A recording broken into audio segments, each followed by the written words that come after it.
Hey guys, what's up? Welcome to part 2 of Modern Business Environment. आज modern business environment में discuss करने वाले हैं supply chain management along with types of supply chain management, pull model, push model, फिर supplier relationship management, customer relationship management as well as other topics. तो आइए शुरू करते हैं। तो सप्लाई चेन मैनेजमेंट होता क्या है? Supply chain management starts right from procurement of raw material to delivery of finish goods to consumers. तो एंड कंज्यूमर को जब प्रोडक्ट पहुंच जाता है वहां पे एंड होता है और स्टार्ट होता है जहां से हम रॉ मटेरियल प्रोक्योर करते हैं। तो इस प्रोसेस में क्या क्या इन्वॉल्व रहता है सर? इस प्रोसेस में पहले रॉ मटेरियल प्रोक्योर किए, उसके बाद हम क्या करेंगे, उसको फिनिश गुड्स फिर उसको मैन्युफैक्चर करेंगे, फिनिश गुड्स में कन्वर्ट करेंगे।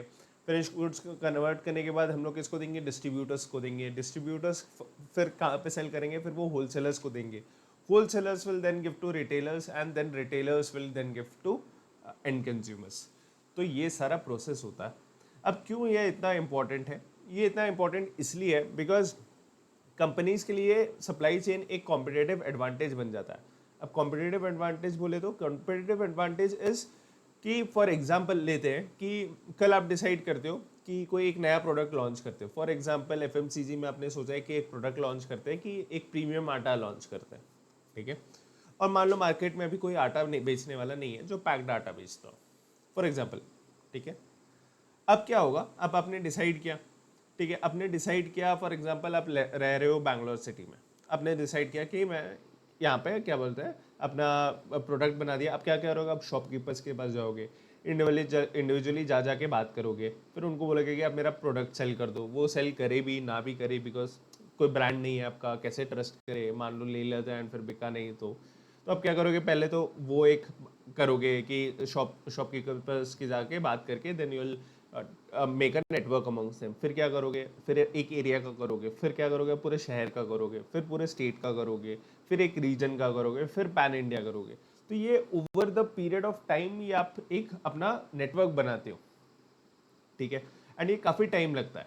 अब यहाँ पे जैसे ही आपने ये प्रोडक्ट बनाया एंड ये प्रोडक्ट बिकने लग गया, अब बड़ी कंपनी जैसे एचयूएल एंड आईटीसी ने देख लिया। अब आईटीसी का पैन इंडिया नेटवर्क है, हर जगह छोटे से छोटे दुकान तक उसका पहुंच है। अब यहाँ पे आईटीसी को पता चला कि आटा बना सकते, अब वो उसने एक पैकेज आटा बनाना शुरू कर दिया। अब आप बताओ, जब तक आप अपना सिटी में प्रेजेंस बनाओगे तब तक वो आईटीसी मैन्युफैक्चर करके अपने डिस्ट्रीब्यूटर्स के थ्रू पूरा पैन इंडिया अपना आटा पहुंचा भी चुका होगा। तो जब आप एक्सपैंड करने का सोच रहे होगे वो ऑलरेडी इंडिया में एक्सपैंड कर लिया होगा। तो this is the power of supply chain, कि आपका कॉम्पिटिटर का के पास इतना स्ट्रॉन्ग सप्लाई चेन है ना, आप कोई भी नया प्रोडक्ट आएगा आप तुरंत उसको बना के मैन्युफैक्चर करके पूरा डिस्ट्रीब्यूट करोगे अपने नेटवर्क में। और बिफोर आपका क्या होना था? आपका फर्स्ट मूवर एडवांटेज होना था, करेक्ट, क्योंकि आपने ये पहला आइडिया सोचा, आपका आपका ब्रांड नेम होना चाहिए था, आपका लोग आपको पहचानते। बट क्या हुआ? बाकी जगह में आप बैंगलोर में तो फर्स्ट मूवर एडवांटेज हो गया, बट बाकी जगह में क्या हुआ? बाकी जगह में वो आपसे पहले पहुंच के उसने अपना प्रोडक्ट डिस्ट्रीब्यूट कर दिया, एक एक छोटे छोटे दुकान में उसकी अभी वो प्रोडक्ट मिल जाएगा, आईटीसी का आटा मिल जाएगा। तो इससे क्या हुआ? उसने अपना सप्लाई चेन यूज करते हुए उसने एक प्रोडक्ट को आपसे पहले डिस्ट्रीब्यूट कर दिया। एंड अब लोग आईटीसी का आटा पहले पहचानेंगे, देन आपका आटा पहचानेंगे। तो this is what as supply chain holds a power, ठीक है। अब पढ़ते हैं कि सप्लाई चेन के बारे में, ठीक है। Supply chain management is the integration of key business process from suppliers to end users to provide product, services, information and that add value for customers. तो इट्स अ इंटीग्रेशन ऑफ की business processes, multiple processes होते हैं, क्योंकि आपको एक जगह, क्योंकि वो सप्लाई चेन में बोला ना कि स्टार्ट कहाँ से हुआ, रॉ मटेरियल प्रोक्योरमेंट से, फिर मैन्युफैक्चरिंग, फिर डिस्ट्रीब्यूटर, अलग अलग जगह। तो एक की प्रोसेसेस ऑफ बिजनेस है, उसको मर्ज करते हुए हम सप्लाई चेन बनाते हैं to deliver to provide product services to end consumers, ठीक है। SCM manage flow of goods and services and information across the stages of production and distribution. तो वो प्रोडक्शन के स्टेजेस में भी मूव करता है, प्लस डिस्ट्रीब्यूशन में भी आपका हेल्प करता है, बिकॉज राइट डिस्ट्रीब्यूशन में आप डिस्ट्रीब्यूटर्स, होलसेलर्स, रिटेलर्स को दोगे एंड यहाँ से आप वो करोगे। तो दिस इज हाउ वो प्रोडक्शन में भी आपका SCM इन्वॉल्व रहता है, एज वेल एज आपका post production which is distribution में भी वो इन्वॉल्व रहता है, ठीक है। It involves procurement of raw material, जो हमने समझा था कि हम लोग रॉ मटेरियल प्रोक्योर करते हैं, ठीक है। उसके बाद क्या करते हैं, उसके बाद मैन्युफैक्चरिंग ऑफ एंड प्रोडक्शन, ठीक है। मैन्युफैक्चर करेंगे, प्रोडक्ट को मैन्युफैक्चर करके हम लोग रेडी कर लेंगे, रॉ मटेरियल को कन्वर्ट करेंगे एंड इनटू फिनिश गुड्स, ठीक है। अब फिनिश गुड्स को वो कन्वर्ट करने के बाद क्या होगा, हम क्या करेंगे, अपने स्टोरेजेस, वेयर हाउसेस जो रहेगा, कोल्ड स्टोरेज रहेगा या नॉर्मल वेयर हाउस रहेगा, उस वेयर हाउस में हम स्टॉक करते जाएंगे। एंड देन क्या करेंगे, देन फिर नेक्स्ट है कि हम लोग डिस्ट्रीब्यूटर्स को देते जाएंगे, डिस्ट्रीब्यूटर्स लॉजिस्टिक्स पार्टनर को देंगे एंड लॉजिस्टिक्स पार्टनर्स के थ्रू हम लोग डिस्ट्रीब्यूटर्स को देते जाएंगे, ठीक है। एंड देन वो डिस्ट्रीब्यूटर्स फर्दर क्या करेगा, होलसेलर रिटेलर को देगा and then retailer would forward it then to customer.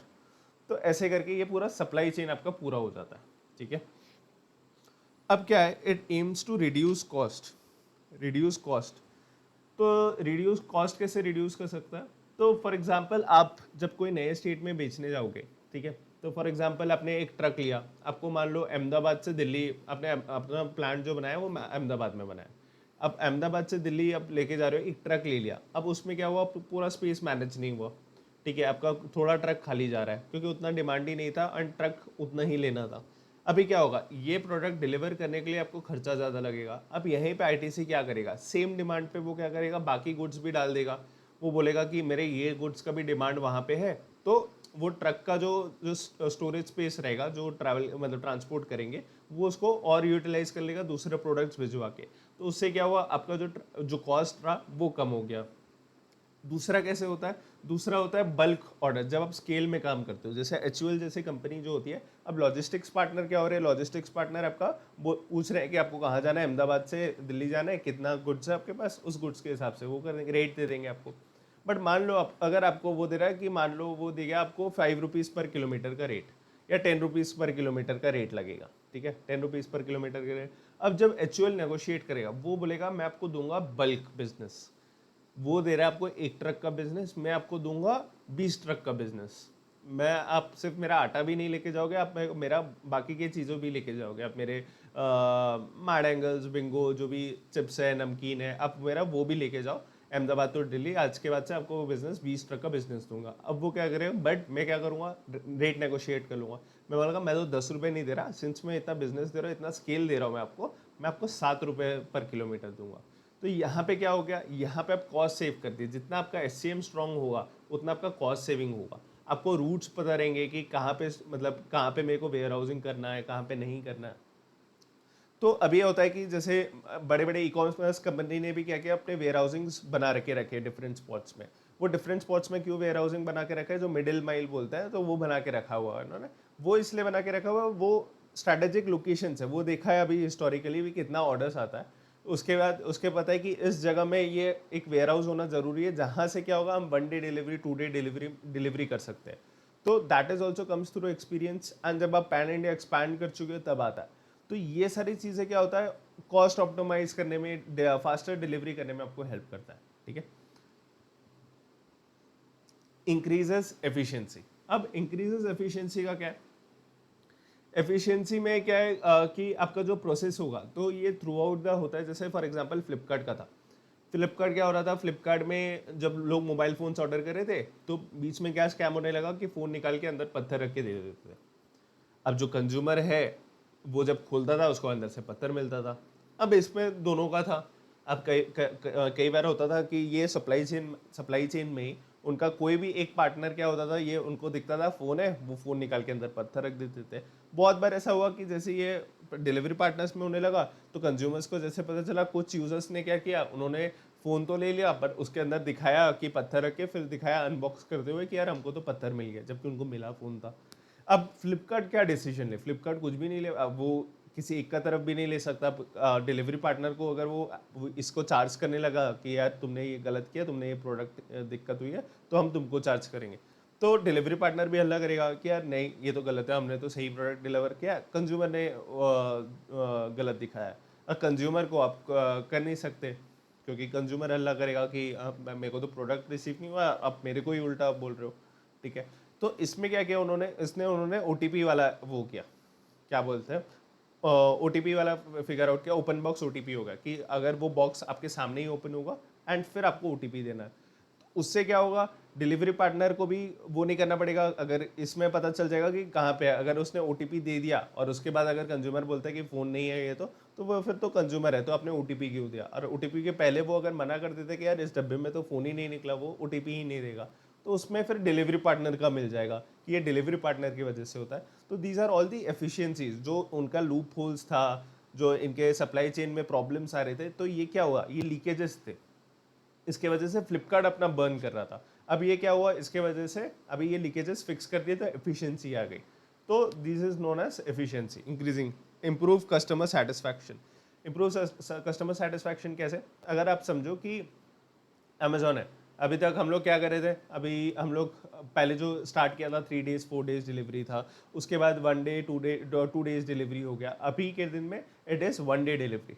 अभी ये क्यों हो रहा है, ये इसलिए हो रहा है बिकॉज कस्टमर को तुरंत चाहिए, कस्टमर को विद इन 1 day डिलीवरी चाहिए, he can't wait for 3 days 4 days।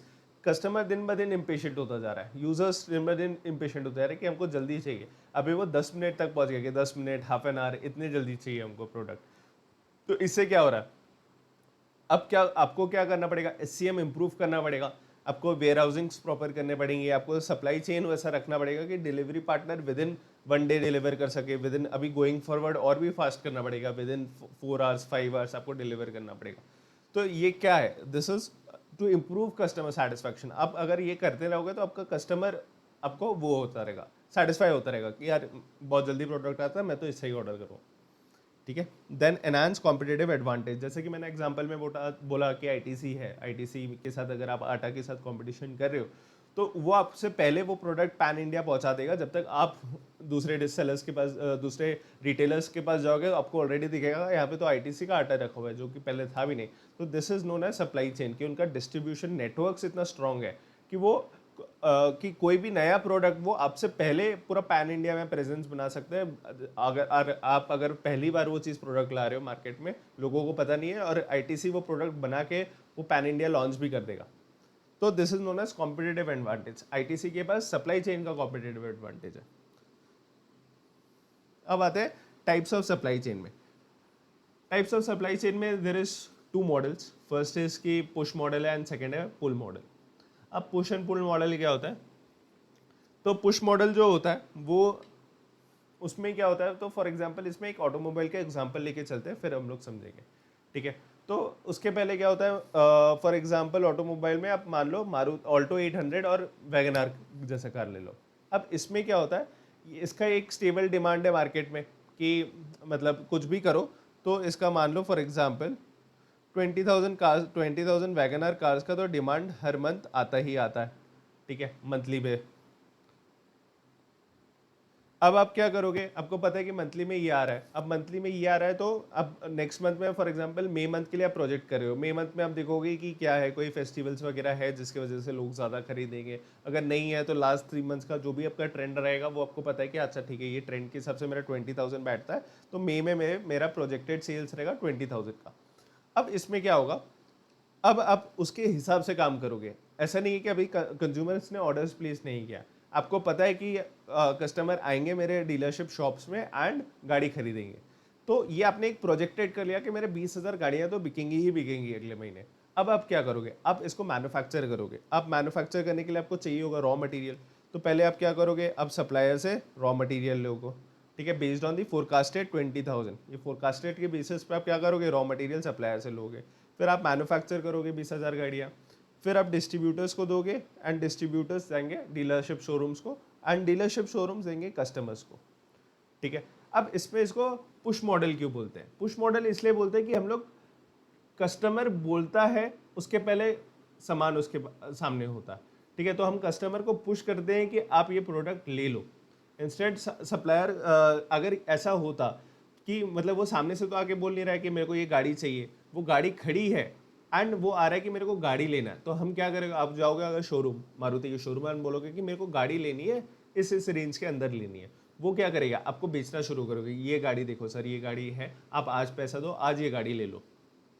ठीक है, this is known as push model, की कंपनीज को प्रोडक्ट बना लेती है based on estimated demand and then वो पुश करती है कंज्यूमर्स को कि आप खरीद लो खरीद लो खरीद लो।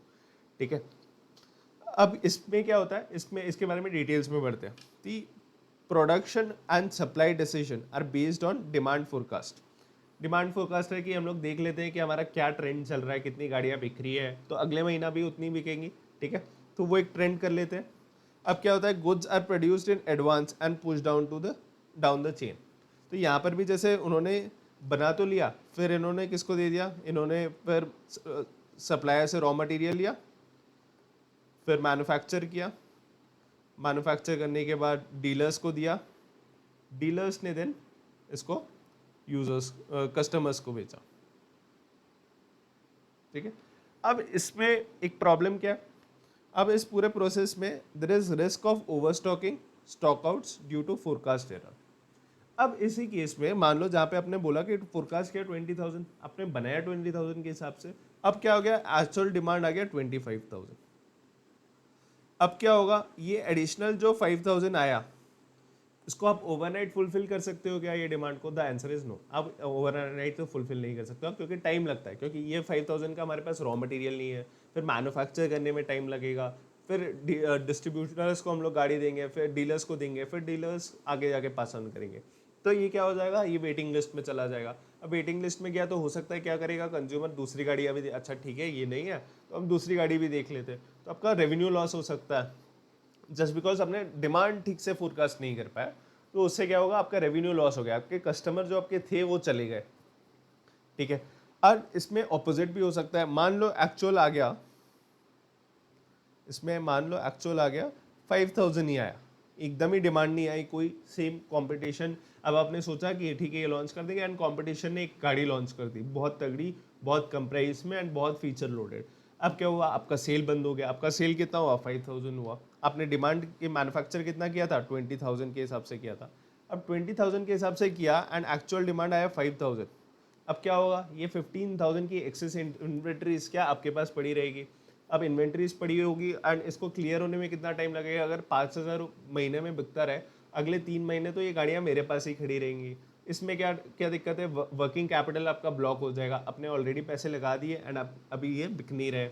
ऊपर से क्या होगा, स्टॉक होगा तो पैसे फंसे हुए हैं, फिर हो सकता है कि इसमें क्या बोलते हैं लेटर ऑन सेल्स और कम हो जाए, डिमांड चेंज हो जाए, कुछ फीचर चेंज हो जाए, रेगुलेशन चेंज हो जाए, तो बहुत चीज़ों का होता है कि अगर आप क्या बोलते हैं ओवर स्टॉक भी कर दो तो आपका प्रॉब्लम्स हो सकता है मॉडल ईयर चेंज हो जाए। अब मॉडल ईयर चेंज हो जाए, मान लो ये दिसंबर का इन्वेंट्री है, नेक्स्ट ईयर चला जाएगा, तो लोग पूछते हैं कि मॉडल ईयर कौन सा है। अब मॉडल ईयर में प्रीवियस ईयर का अगर आता है तो प्राइसेस कम हो जाती है, तो ये सारे वो प्रॉब्लम्स ओवर स्टॉकिंग की वजह से भी हो जाते हैं। तो ये is one of the drawback of push model की आपका फोरकास्ट बहुत सही होना पड़ेगा, ठीक है। Suitable for stable demand patterns, stable demand patterns बोले तो जो आपके एफएमसीजी प्रोडक्ट होते हैं, बीट साबुन हो गए, तो साबुन आपको पता है कि साल भर लग रहा है, कि आपको ऐसा नहीं है कि किसी महीने में ज़्यादा लगना है किसी महीने में कम लगना है, तो उसका एक stable demand through out the period होता है, थोड़ा बहुत ऊपर नीचे फ्लक्चुएशंस के साथ। तो ये प्रोडक्ट्स उनके लिए ठीक है, जब फॉर एग्जांपल सोप मैन्युफैक्चर करना है तो आपको पता है कि यार पैन इंडिया इस रीजन में इतना डिमांड है मेरे प्रोडक्ट का, इस रीजन में इतना है, इस रीजन में इतना है, उस हिसाब से आप मैन्युफैक्चर करोगे एंड आप क्या करोगे, रिटेलर्स को पास ऑन कर दोगे कि यार ये आप अपने स्टॉक में रखे रहो। अब इसमें क्या है कि डिमांड स्टेबल है तो इसलिए ठीक है, बट फॉर एग्जांपल जिसके लिए स्टेबल नहीं है तो उसके लिए अब क्या इशू हो जाएगा, जिसके लिए डिमांड स्टेबल नहीं है वो उसमें फिर ये स्टॉक आउट ओवर स्टॉक होने का दिक्कत रहेगा, अंडर स्टॉकिंग होने का दिक्कत, स्टॉक आउट होने का दिक्कत रहेगा। तो ये सारी दिक्कतें आते रहेंगे अगर उनका स्टेबल डिमांड नहीं होता है तो। इसका एग्जाम्पल देखते हैं। Example is winter garments manufactured and stock months before winter begins. तो कंज्यूमर्स जब देखना शुरू भी नहीं करते विंटर क्लोथ, उस टाइम पे वो मैन्युफैक्चर होना शुरू करता है, क्योंकि हमको पता है कि आज के 3 महीने बाद फॉर एग्जांपल जून जुलाई में मैन्युफैक्चर होना चलेगा, तो उनको पता है कि जुलाई अगस्त सितंबर के बाद अक्टूबर से लोग ठंडी के कपड़े खरीदना शुरू करते हैं, तो 3 महीने पहले से हमको शुरू करना पड़ता है। तो जून जुलाई के आसपास वो मैन्युफैक्चर करना शुरू कर देते हैं विंटर क्लोथ्स, ताकि उनको पता है कि इसका डिमांड जो पकड़ेगा वो अक्टूबर में पकड़ेगा, तो हमको अभी से इसको मैन्युफैक्चर करना शुरू करना पड़ेगा, ठीक है। तो इसमें इसलिए वो हो जाएगा, इसमें पुश मॉडल हो जाता है कि हम पहले बना लेते हैं इसको एंड देन उसको कंज्यूमर्स को पुश करते हैं, ठीक है। इसके बाद आता है पुल मॉडल। पुल मॉडल में क्या होता है, pull model is just opposite of the push model. इसमें क्या होता है, वहां पे सप्लायर फोरकास्ट करके वो करता रहता है, एंड यहाँ पे क्या होगा, यहाँ पे कंज्यूमर ऑर्डर देगा, ठीक है। Just a second,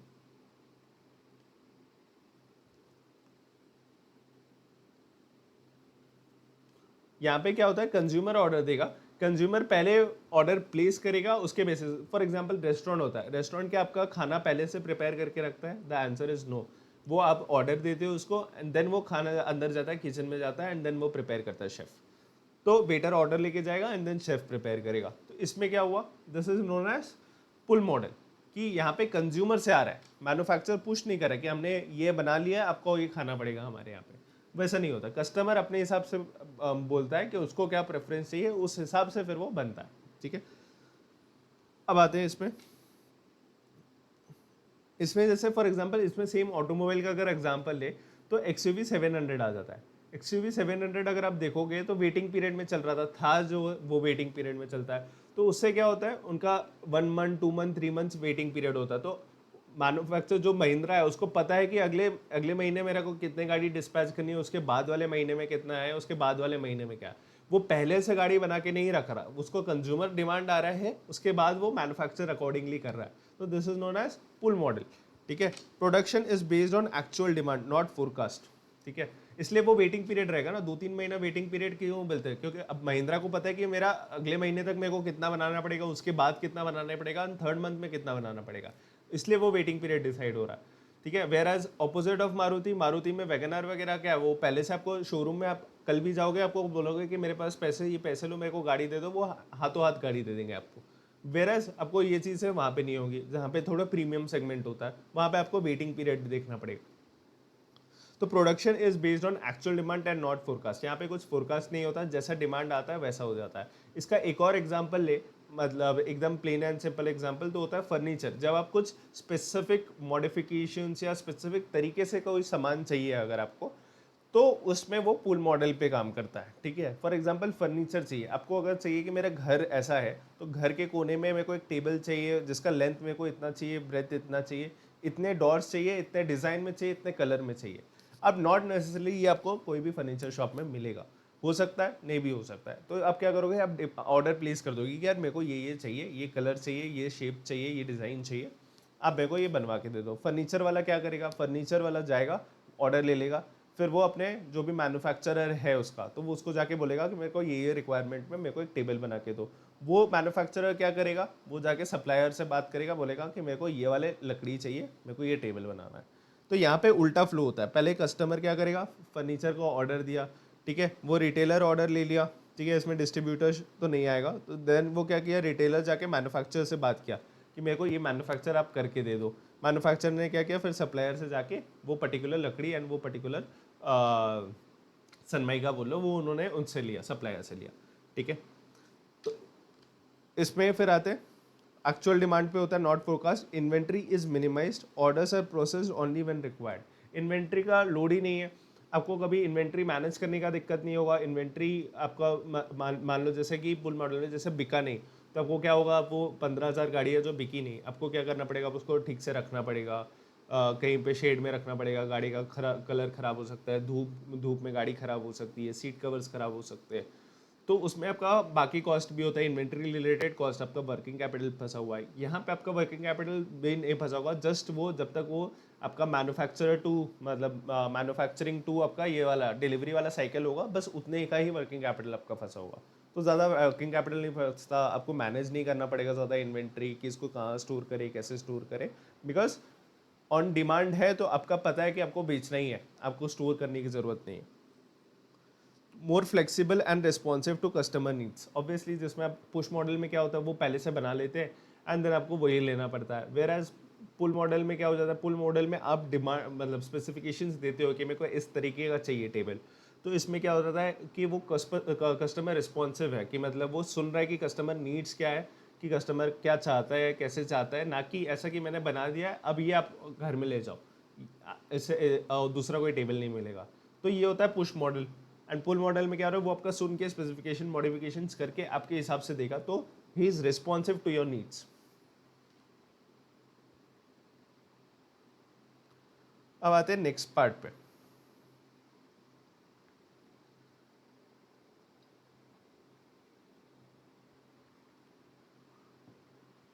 next part is upstream and downstream flow. अभी अपस्ट्रीम एंड डाउनस्ट्रीम फ्लो क्या होता है? तो बेसिकली अपस्ट्रीम इज जब सप्लायर रिलेटेड होता है तो it is known as upstream. तो यहाँ पे अपस्ट्रीम डाउनस्ट्रीम फ्लो में क्या पड़ेगा? इसमें अपस्ट्रीम इज आपका सप्लायर होता है, क्योंकि सप्लाई चेन अगर आप देखोगे तो सप्लायर पहले आता है, फिर वो डिस्ट्रीब्यूटर, रिटेलर, और एंड में आपका कंज्यूमर आ जाता है। तो टॉप में आपका सप्लायर आता है, तो इसलिए अपस्ट्रीम। और क्योंकि आप मैन्युफैक्चर हो, आप मान लो आप मैन्युफैक्चर के पोजीशन में हो, यहाँ पे कर लेते, आप एक मैन्युफैक्चरर हो, ठीक है, आप किसी से रॉ मटेरियल ले रहे हो, ठीक है, ये कौन होता है? आपका सप्लायर,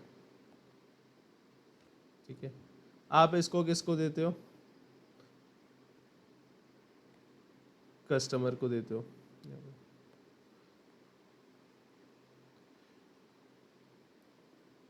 यहाँ पे अगर तो आप ऑर्डर देते हो एंड देन यहाँ पे जस्ट ये पूरा ही रखो, ठीक है। आप वो मैन्युफैक्चरर, आप क्या करते हो?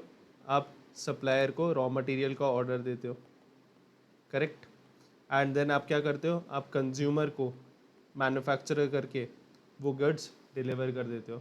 तो ये अगर आप देखोगे तो this is known as upstream, कि आप ऊपर वाले से डील कर रहे हो, ठीक है। मतलब ऊपर वाले इन द सेंस कि जब आपका सप्लाई चेन होता है तो सप्लाई चेन में वो आपके ऊपर आता है एंड कंज्यूमर लास्ट में आता है, तो this is known as downstream, क्योंकि आप नीचे डील कर रहे हो, तो this is known as down stream,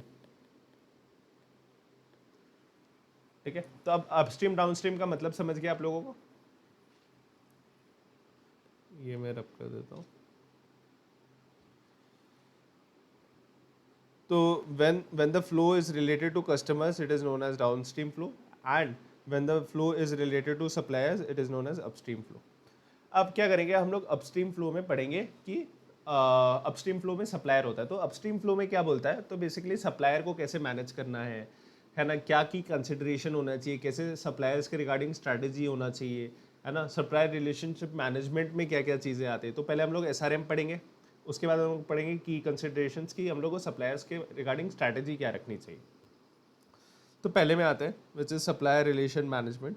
SRM is evolving due to global business needs. It now includes innovation and agility, choosing suppliers who can adopt to new trends. For example, इसका best example है अगर आप fashion industry में हो, ठीक है, आपका retail shop है, अब आपका सप्लायर कौन है? एक कोई भी होलसेलर हो सकता है, कोई मैन्युफैक्चरर हो सकता है जिससे आप सामान ले रहे हो एंड देन उसको आप कंज्यूमर्स को पास ऑन कर दे रहे हो।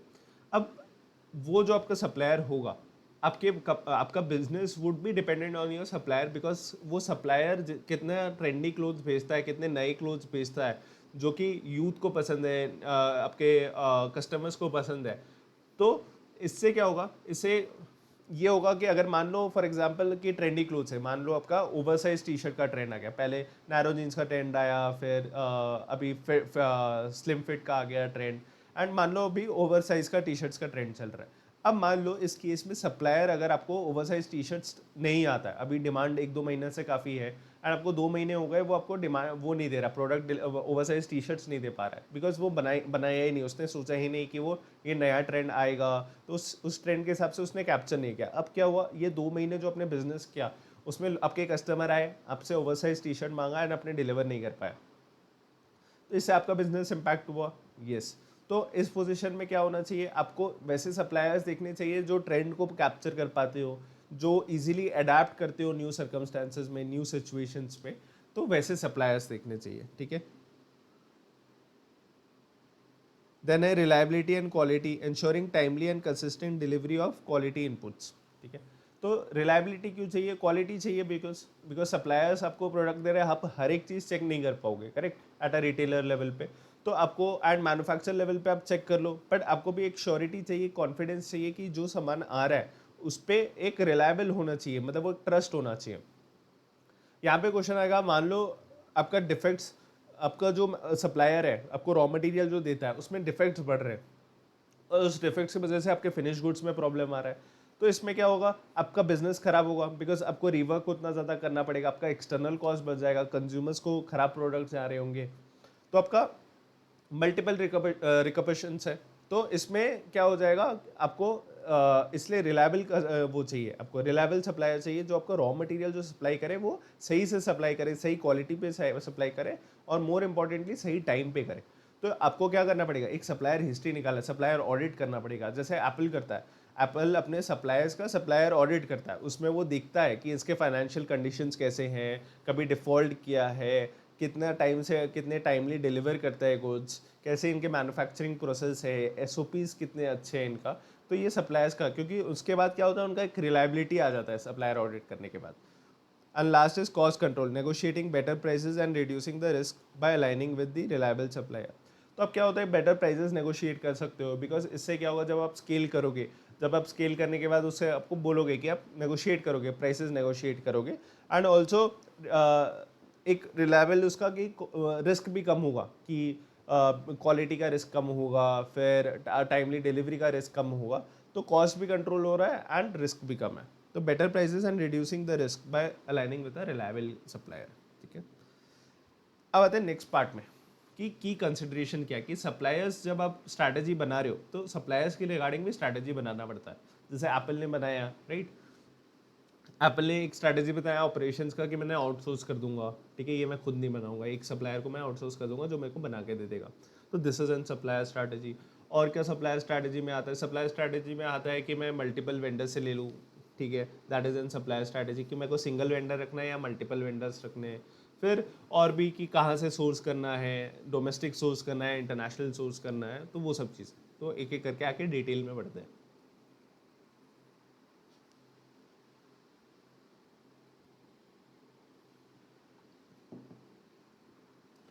फर्स्ट इज की सोर्सेज।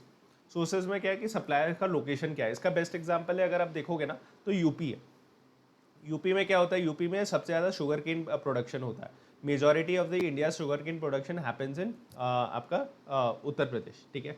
तो उत्तर प्रदेश के वहाँ पे अगर आप देखोगे तो आपके मिल्स भी सबसे ज़्यादा वहाँ पे ही है, उत्तर प्रदेश में। तो ऐसा क्यों, ऐसा इसलिए क्योंकि आपका जितना आपके लोकेशन से आप दूर होगे उतना आपका इनबाउंड लॉजिस्टिक्स बढ़ जाएगा, आपका इनबाउंड लॉजिस्टिक्स का कॉस्ट बढ़ जाएगा, इनबाउंड लॉजिस्टिक्स का आपका खर्चा बढ़ जाएगा। तो दोनों चीज़ें आपको इफेक्ट करेगी, कि खर्चा भी ज़्यादा लग रहा है, टाइम भी ज़्यादा लग रहा है, तो दोनों चीज़ें आपका हो जाएगा। एंड अगर आप लोकेशन के पास रहो, अपने सप्लायर के पास रहो, तो क्या है, बहुत इजीली मिल जाएगा आपको, नेगोशिएट करने में आएगा, आप लार्ज क्वांटिटीज़ में रख सकते हो, आप बाई कर सकते हो, क्योंकि लॉजिस्टिक्स कॉस्ट कम है, तो उससे आपका बेटर प्राइस वगैरह मिल जाएगा। तो source is also very important. और इसका एक और इम्पोर्टेंस होता है कि फॉर एग्जाम्पल अगर आप इंटरनेशनली मंगवा रहे हो, तो इंटरनेशनली आप कौन सी कंट्री से मंगवा रहे हो, उस कंट्री का रिस्क असेसमेंट कैसा है, ठीक है। तो क्योंकि अब फॉर एग्जांपल आपका एक रॉ मटेरियल आता है जो सिर्फ यूक्रेन में मिलता है, मान लो यूक्रेन से मिलता है, ठीक है। अब यूक्रेन से अगर मिलता है तो आपको क्या करना पड़ेगा, तो अगर आप रिस्क असेस करोगे कि अब मान लो यूक्रेन है, यूक्रेन रशिया की लड़ाई हो गई, अब उसकी उन दोनों की लड़ाई हो गई, रशिया ने अटैक कर दिया, यूक्रेन का पार्ट सभी कैप्चर कर लिया। अभी इससे क्या होगा, आपका प्रोडक्शन जो आपका सप्लायर जो सप्लाई करेगा आपको रॉ मटेरियल, वो आपका बंद हो जाएगा। तो उससे क्या होगा, इम्पैक्ट हो जाएगा। अब इसमें क्या होना चाहिए, इसमें आप अगर रिस्क असेस करोगे तो जो भी आप कंट्री से इंपोर्ट कर रहे हो उसके हमारी रिलेशंस कैसे हैं, उसके अपने कंट्रीज़ के आसपास के कंट्रीज से कैसा रिलेशन है, वो सब चीज़ें, पॉलिटिकल स्टेबिलिटी कितनी है, तो ये सब चीज़ें भी देखना पड़ेगा। तो इसलिए सोर्स कहाँ से है एंड वो सोर्स का एसेस करना, that is becomes very important. तो supplier location, availability and their size relative to buying company, ठीक है। तो सप्लायर लोकेशन पता चल गया कि क्यों इंपॉर्टेंट है, ठीक है। अब आते हैं अवेलेबिलिटी पे, कि अवेलेबल है कि नहीं वो सप्लायर्स, अगेन कैसा डिलीवरी दे रहा है, टाइमली डिलीवरी है कि नहीं, एंड फिर वो सब चीज़ें देखनी पड़ती है। Third is very important, their size relative to the buying company. तो अब फॉर एग्जांपल इसमें क्या है, अब आईटीसी ले लो। अब मेरी एक रिटेल शॉप है जिसमें आईटीसी, मैं एक आईटीसी का रिटेलर हूँ। अब मेरे को उनके प्रॉब्लम है कि उन्होंने मार्जिन हमारे कम कर दिए। अब मेरा क्या हो जाएगा, अब क्या मैं उनसे नेगोशिएट कर सकता हूँ? The answer is no. क्योंकि मैं एक अमंग द थाउजेंड्स जो उनके सप्लायर्स होंगे अक्रॉस, उनके रिटेलर्स होंगे अक्रॉस पैन इंडिया, मैं एक लौता हूँगा जो उनसे बात कर रहा हूँ मार्जिन वगैरह के लिए। तो उससे क्या होगा, कुछ क्योंकि आईटीसी इतना बड़ा है, तो वो अपने रिटेलर शॉप की उसका बात सुनेगा नहीं सुनेगा। तो इसलिए डोमिनेट करना आप नहीं डोमिनेट कर पाओगे। अगर आप एक बड़ी कंपनी हो, फॉर एग्जांपल आप खुद आईटीसी हो, तो क्या होगा, आप टर्म्स डिक्टेट कर पाओगे, आप रूल्स डिक्टेट कर पाओगे, आप प्राइसेस डिक्टेट कर पाओगे कि इस प्राइस में बेचना है, इस मार्जिन में बेचना है, मार्जिन कम करना है, प्राइस ज़्यादा करना है, या कैसे स्टॉक इन्वेंट्री मेंटेन करना है। तो इसलिए आपका सप्लायर का भी डिपेंड करता है। फॉर एग्जांपल जैसे इंटेल का भी हो गया। अभी इंटेल इतना बड़ा कंपनी है, आप लैपटॉप जाओगे, क्या आप उनसे नेगोशिएट कर पाओगे? आप कितना नेगोशिएट कर पाओगे? नहीं कर पाओगे, बिकॉज इंटेल बहुत बड़ा कंपनी है। तो that is why the supplier, if it is bigger than your company, तो आपका पावर ऑफ नेगोशिएटिंग रिड्यूसेस। वेराज अगर आप बड़े हो एंड आपका सप्लायर जो है छोटा है, तो आप you can dictate terms, because again bulk orders वगैरह रहेगा, एंड आप बड़े हो तो उसके लिए आप एज अ बिजनेस बहुत बड़े हो जाते हो, ठीक है। तो wouldn't take that risk of losing you. तो इसलिए अब size of the supplier also matters, ठीक है। सेकेंड पे आते हैं, which is number of suppliers, using single supplier for bulk discount और multiple suppliers to reduce risk. ये बहुत इंपॉर्टेंट होता था।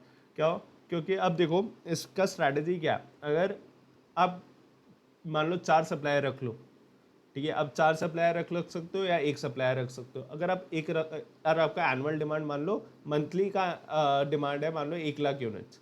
अब आप 1 लाख यूनिट जब एक सिंगल सप्लायर को दोगे, तो आप क्या करोगे? उससे नेगोशिएट करोगे, कम प्राइस में आ जाएगा, करेक्ट। अब इससे क्या होगा, अगर आपने बाइफरकेट कर दिया 2-3 में कि आप 25 दे दो, आप 25 दे दो, आप 25 दे दो, आप 25 दे दो, उससे क्या हो जाएगा? उससे आपका डिमांड बढ़ गया। आप नेगोशिएट कर पाओगे क्या उनसे? नहीं, बिकॉज आप कम अमाउंट्स में यूनिट्स ले रहे हो, तो आप नेगोशिएट नहीं कर पाओगे। बट इसमें क्या होगा, अब प्रोज एंड कॉन्स में आता है कि प्रोज इसमें यह है कि अगर सिंगल सप्लायर लोगे तो ज़्यादा डिस्काउंट आ जाएगा, एंड सेकेंड वाले में डिस्काउंट नहीं मिलेगा आपको ज़्यादा, बिकॉज कम ऑर्डर कर रहे हो आप एक एक सेलर से। अब सेकेंड थिंग क्या हो जाएगा? सेकेंड थिंग ये है कि मान लो वो सप्लायर डिफॉल्ट कर जाता है, वो सप्लायर आपको देता ही नहीं है, एंड आपके लिए वो सप्लाईज क्रिटिकल थे, तो उससे क्या होगा? आपका बिजनेस इम्पैक्ट हो जाएगा। आपका जो बिजनेस का यूजुअल डे, उसका प्रोडक्शन इम्पैक्ट हो जाएगा, उसकी वजह से आपका सेल इम्पैक्ट हो जाएगा। वेयर एज अगर आप 4 सप्लायर रखते तो एक डिफॉल्ट करेगा तो दूसरे से आ जाता, तीसरे से आ जाता, तो आपका नॉर्मल BAU डे जो होता है वो अफेक्ट नहीं होता, नॉर्मल बिजनेस डे जो होता है वो इफेक्ट नहीं होता, बिकॉज आपके मल्टीपल सप्लायर्स थे। इसका एक बहुत ही बढ़िया एग्जांपल है, एक एयरलाइन कंपनी थी, ठीक है। अब वो एयरलाइन कंपनी का क्या था, इंजन, जो एयरलाइन के इंजन है वो सप्लाई करने के लिए मल्टीपल वेंडर्स होते हैं, सप्लायर्स होते हैं। तो कुछ नहीं होगा तो 5-6 आपके सप्लायर्स होते हैं जो एयरलाइंस के एयरप्लेन्स के इंजन सप्लाई करते हैं, ठीक है। अब क्या हुआ, इस कंपनी ने, एयरलाइन कंपनी ने क्या किया, एक ही सप्लायर से एग्रीमेंट किया कि मेरे जितने भी इंजन्स रहेंगे वो आपसे ही मैं सप्लाई लूँगा, आपसे ही मेंटेन करवाऊँगा, एंड आपसे ही सर्विस कराऊँगा, एंड आपसे ही वारंटी लूँगा, ठीक है। तो उन्होंने सिर्फ एक सिंगल सप्लायर से टाई अप कर दिया। अब उसके बाद क्या हुआ, उसका जो इंजन्स उन्होंने सप्लाई किया वो कुछ महीने बाद प्रॉब्लम होने लगी, वो कुछ महीने बाद चलना ही बंद कर दी। अब चलना बंद कर दिए तो एयरलाइन कंपनी को थोड़ा वो हो गया कि यार ये इंजन्स क्यों खराब हो रहे हैं, बट उन्होंने टेंशन नहीं लिया। उन्होंने बोला कि यार हम तो वारंटी में कवर्ड है, तो दे आर एलिजिबल कि हमको वो मशीन ठीक करके दे, इंजन ठीक करके दे। अब उन्होंने बोला कि आपके पार्ट्स खराब हो रहे हैं, आप हमको इंजन ठीक करके दो। उन्होंने उस चीज़ को डिले कर दिया 1 महीने, 2 महीने, 3 महीने। अब उनको समझ में आया कि और भी इंजन्स खराब हुए जा रहे हैं। तो अभी क्या हुआ, तो अभी इनका डिपेंडेंसी तो उनके पास ही था, कॉन्ट्रैक्ट उनसे ही साइन था, तो अभी बहुत सारे इंजन खराब होने लगे, तो उन्होंने लिटिगेशन में चले गए, उन्होंने केस फाइल किया, ठीक है, ये बोल के कि यार कि ये तो सही नहीं करे, एग्रीमेंट में है तो, एंड ये ठीक नहीं करे। अब वो केस चला। अब इस बीच में क्या हुआ, इतना बड़ा पीरियड हो गया before this all this happened कि the company went into insolvency, कि कंपनी का ऑपरेशन ही बंद हो गया, बिकॉज वो सप्लायर ने टाइम से सप्लाईज नहीं वो किए, अपने प्रोडक्ट्स ठीक नहीं किए, रिपेयर नहीं किए, वारंटीज में जो कवर्ड थे उसके वजह से वो उनका ऑपरेशन इतने टाइम तक बंद हो गया कि बिजनेस को ही बंद करना पड़ा, बिजनेस वेंट इंसॉल्वेंट। अब आप समझो कि एक सप्लायर गलत चूज करने से आपका पूरा इतना बड़ा एयरलाइन का जो बिजनेस था वो पूरा बंद हो गया। तो how much impact does it have, ठीक है। वेयर एज बाकी कंपनीज ने क्या कर रखा था, उन्होंने मल्टीपल सप्लायर्स ले रखे थे, मल्टीपल सप्लायर्स से वो इंजन का वो रखा था, किसी का खराब हो रहा था तो दूसरे से काम चला ले रहे थे, तो एक सप्लायर के ऊपर डिपेंडेंसी नहीं था, इसलिए वो सर्वाइव कर लिए। वेयर एज यहाँ पे जो एयरलाइन कंपनी थी वो सर्वाइव नहीं कर पाई। तो इसलिए you will have to make a balance कि आप रिस्क भी कम रखो एज वेल एज आप अच्छे डील्स भी ला पाओ। कॉस्ट, क्वालिटी, स्पीड, ठीक है। Trade off often are often necessary, faster delivery might mean higher cost. तो अगर आपको स्पीड डिलीवरी करना है, तो अगर आपको स्पीड डिलीवरी चाहिए तो हायर कॉस्ट में आएगा।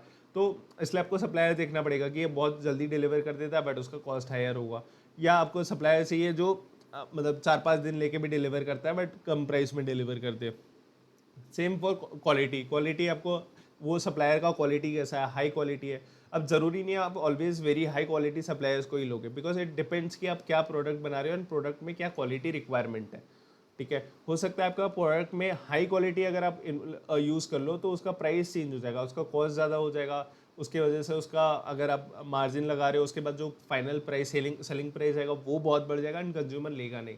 तो आपको ये भी देखना पड़ेगा, ज़रूरी नहीं हाई क्वालिटी ही लेना है, क्या quality is the desired quality, जहाँ पे टोटल कॉस्ट जो हमने पढ़ा था कि टोटल कॉस्ट हमारा जीरो हो जाना चाहिए, तो वो उस रेंज में आप देखोगे कि उस क्वालिटी का मेरे को कौन से सप्लायर से मिलेगा, ठीक है।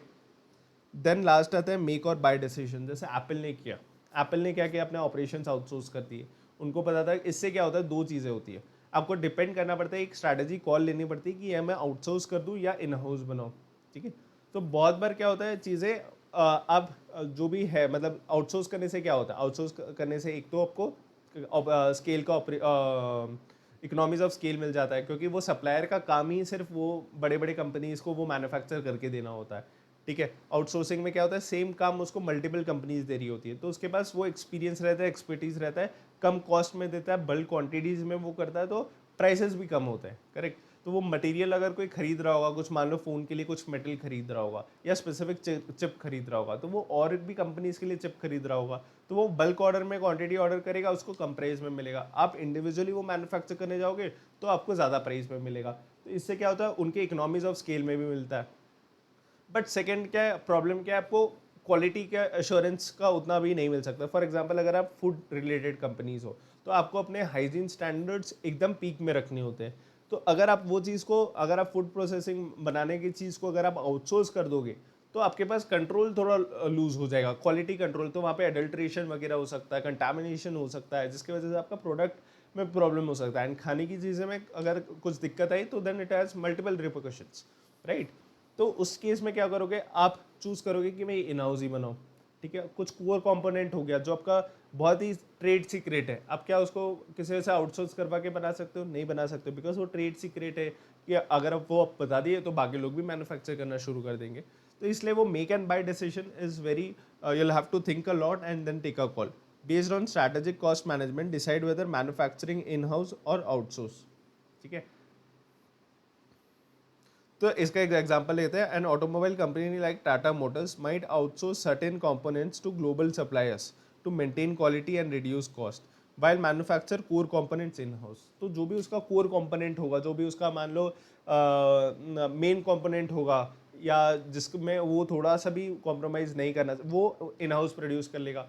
जो भी है कि लार्ज स्केल में करना है कि ये तो मतलब फॉर एग्जांपल टायर्स हो गए या कोई अलॉय व्हील्स हो गया पर्टिकुलर डिज़ाइन का, तो वो इंटरनेशनली वो ग्लोबल वेंडर्स को दे दिया उन्होंने, ग्लोबल वेंडर्स ने बना के उनको सप्लाई कर दिया। तो इससे क्या हुआ, कॉस्ट भी रिड्यूस हो गया एज वेल एज हमारा क्वालिटी भी मेंटेन हो गया, ठीक है।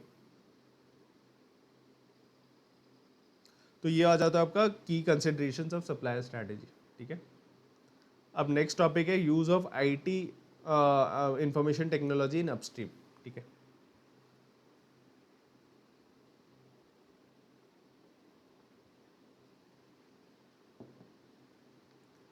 अब अपस्ट्रीम में क्या होता है, अपस्ट्रीम में आप आईटी का यूज़ कैसे करोगे, ये डिपेंड करता है। आईटी का यूज़ बोले तो आईटी इज इंफॉर्मेशन टेक्नोलॉजी। अब आप सप्लायर मैनेजमेंट में कैसे वो आईटी को यूज़ कर सकते हो ताकि आपके प्रोसेसेस एफिशिएंट हो जाए, वर्किंग का तरीका बेटर हो जाए, आपको बेटर कॉस्ट में चीज़ें मिल पाए, आपको बेटर चीज़ों की रिपोर्ट्स की विजिबिलिटी हो। तो ये सब चीज़ों के लिए क्या करना पड़ेगा, आपको आईटी को इनकॉर्पोरेट करना पड़ेगा। अब आईटी को इनकॉर्पोरेट करने के लिए सप्लाई, इसको पढ़ते हैं। तो the upstream chain mainly includes procurement and logistics where IT plays a crucial role through e procurement systems. E procurement system includes e sourcing. तो ई सोर्सिंग क्या होता है, tenders and quotations are invited electronically from suppliers. पहले क्या होता था, पहले अगर आपको कोई टेंडर वो करना हो, फॉर एग्जांपल टेंडर देना हो कि मेरे को ये प्रोडक्ट चाहिए, मेरे को चाहिए, आप बिड करो एंड देन जो भी लोएस्ट रहेगा मैं दे दूंगा। तो आपको क्या करना पड़ता था, एक न्यूज़पेपर में आपको पब्लिश करना पड़ता था। न्यूज़पेपर में आप पब्लिश करोगे, लोग देखेंगे एंड देन नीचे एड्रेस वगैरह, लोग अपने कोटेशन देंगे, लेटर लिखेंगे एंड देन आपको बाय पोस्ट भेजेंगे। फिर एक दो कुछ दिन पहले पोस्ट करवा न्यूज़पेपर में पोस्ट करवाना पड़ेगा, उसके बाद लोग लेटर्स लिखेंगे, आपको पोस्ट करेंगे, उसके बाद आपके पास पोस्ट आएगा, उसके बाद आपको सारे पोस्ट आने के बाद फिर आप एक साथ देखोगे कि कॉन्ट्रैक्ट में क्या प्राइसेस है, जिसका लोएस्ट है फिर आप उसको कॉन्टैक्ट करोगे एंड डील कंफर्म करोगे। अभी यहाँ पे क्या हुआ, ये पूरा प्रोसेस जो होता था वो काफ़ी टाइम टेकिंग हो जाता था, मतलब एटलीस्ट 15-20 डेज 3 वीक्स का टाइम होता था, बिकॉज लोगों को रिस्पॉन्ड भी करना है। अब इसमें क्या किया इन्होंने, अगर ई सोर्सिंग आप कर लो, विच इज़ एक वेबसाइट है जहाँ पे आप टेंडर अपलोड कर दो, वो विजिबल टू ऑल है, सिर्फ इंडिया ही नहीं ग्लोबल है, सब देख सकते हैं। कोई भी मैन्युफैक्चरर अगर वो है कि उनको कब डिलीवरी चाहिए, क्या प्रोडक्ट क्वालिटी चाहिए, क्या क्या रिक्वायरमेंट्स है, एवरीथिंग उसमें मेंशन रहेगा। जिसको लगता है कि मैं ये सर्विस दे सकता हूँ, ये गुड्स डिलीवर कर सकता हूँ, वो वहाँ पे अपना बिड प्राइस मेंशन करके दे देगा। अब इससे क्या हुआ, इससे एक तो आपको पूरा ग्लोबल प्रेजेंस मिल गया।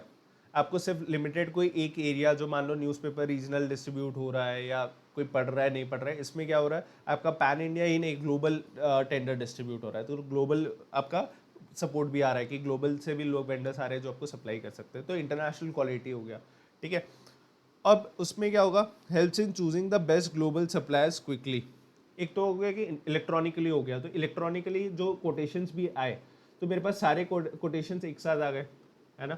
और उसमें से फिर मैंने देखा कौन सा वेंडर है, इनका क्या पास्ट हिस्ट्री रहा है, कितना हमारे साथ रिलेशनशिप रहा है इनका, है ना, कितना ट्रांजेक्शन, कब से हमारे साथ ट्रांजेक्शन है, एंड इनका क्या क्वालिटी है, मतलब टाइमली डिलीवर करते हैं कि नहीं। एंड देन ऑल्सो इसमें से चूज करें, मतलब आपको सब एक काइंड ऑफ रिपोर्ट में जनरेट होके आ जाएगा कि इतने लोगों ने बिड किया, इनका पास्ट हिस्ट्री ऐसा है, उसकी क्या रेटिंग्स है, उनका बाहर में ग्लोबल रेटिंग कैसा है, इंटरनेशनल है डोमेस्टिक है, वो सारे डिटेल्स आ जाएंगे। इसमें क्या होगा, आपको जो चूज़ करना होगा कि हाँ ये सप्लाई से हमको परचेज करना है, वो बहुत ईजी हो जाता है। Reduces cost and efforts and time compare to traditional method. Reduces cost मतलब आपको पेपर में आप डिस्ट्रीब्यूट कराते हैं, पेपर्स में आप एडवर्टाइज करवाते हैं, ठीक है, आपको मल्टीपल पेपर्स में एडवर्टाइजमेंट करवाना पड़ता, तो उसका एक खर्चा आता, ठीक है। फिर उसके बाद टाइम, आपको वही बोल रहा आपको वेट करना पड़ता, आपको पहले पेपर्स में पब्लिश कराना पड़ता, देन आपको वेट करना पड़ता। तो वेट करने के बाद टाइम टेकिंग वही बोल रहा हूँ, एटलीस्ट 3 वीक्स का टाइम आपको लेना पड़ता था, कि 1 वीक तो आपने पब्लिश करवाया, दूसरा 2 वीक्स आपको रिसीव होने में भी लग सकते हैं। तो इसमें क्या हो गया, आपका टाइम जो था वो भी कम हो गया, कि इंस्टेंटली आप बोल दिए कि 7 तारीख तक अपने बिडिंग्स क्लोज कर दो। बिडिंग्स क्लोज करने के बाद आपने क्या किया, वो लिस्ट आ गया, जो भी आपका कोटेशन में रेटिंग्स अच्छे हैं जिसके एंड जिसका लोएस्ट कोटेशन है, दोनों का कॉम्बिनेशन देके आप उसको ऑर्डर दे दोगे। तो टाइम कम लग गया, पैसे भी कम लग गए, ठीक है। अब ई परचेजिंग क्या है, decentralise purchasing using tool like electronic catalogues. तो अभी क्या हो गया, आपने फॉर एग्जांपल ऑर्डर तो दे दिया, मतलब आपको चाहिए कि ये सोर्सिंग करवा लिया कि इस सप्लायर से लेना है, ठीक है। अब आता है कि कितना लेना है, आपने डिसाइड किया 1 लाख यूनिट्स लेने हैं। अब 1 लाख यूनिट्स भी आपको एक नहीं चाहिए, आपको फेजेस में चाहिए।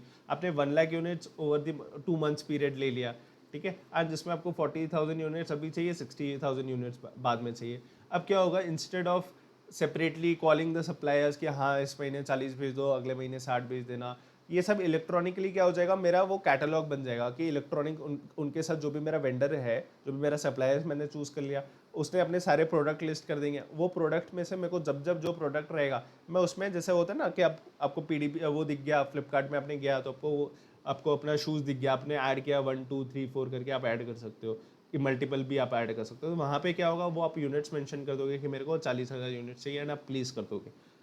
तो उसमें से क्या होगा, इलेक्ट्रॉनिक कैटलॉग ही हो जाएगा, इंस्टेड ऑफ पर्सनली कॉलिंग कि कौन सा प्रोडक्ट चाहिए, मेल करो, फिर ये करो, ये सब वहाँ पे ही हो जाएगा। देन इलेक्ट्रॉनिक परचेज ऑर्डर भी हो जाएगा। तो ये क्या होगा, परचेज ऑर्डर भी मिल जाएगा आपको इलेक्ट्रॉनिकली। तो जैसे ही आपने ये जनरेट किया, जो भी अपने परचेज होगा, एक परचेज ऑर्डर जनरेट होगा एंड परचेज ऑर्डर चला जाएगा उनको, सामने वाले सप्लायर को, ठीक है। Management reports for tracking purposes, tracking purchases, कितना परचेज हो रहा है, किस प्राइस में हो रहा है, कितना बिडिंग किया था, ये सब इजी हो जाएगा कि बिडिंग कितने में किया था, बिडिंग टाइम पे कितना हमको कोट किया था, एंड अभी हमको कितना बिल्स में चार्ज कर रहा है। तो वो आपको ट्रैक मिल जाएगा कि कोई वेरिएंस तो नहीं है, कि हमको बोला 25 रुपये में और दे 27 रुपये में रहा है इन्वॉइसिंग, तो वो आप मैच कर लोगे कि 25 25 है। क्वांटिटीज़ मैच कर दोगे कि हमने बोला इतना था, एंड फिर बचा इतना है, तो फॉर एग्जांपल 1 लाख का हमने इनिशियली बोला था, अभी तक हमने 60-70,000 मंगवाया हो, 30,000 अभी भी बचा हुआ है हमारा उनसे लेना। तो आपके पास रियल टाइम ट्रैकिंग रहेगा चीज़ों का, मैनेजमेंट रिपोर्ट्स रहेंगे, ठीक है। देन आते E payment.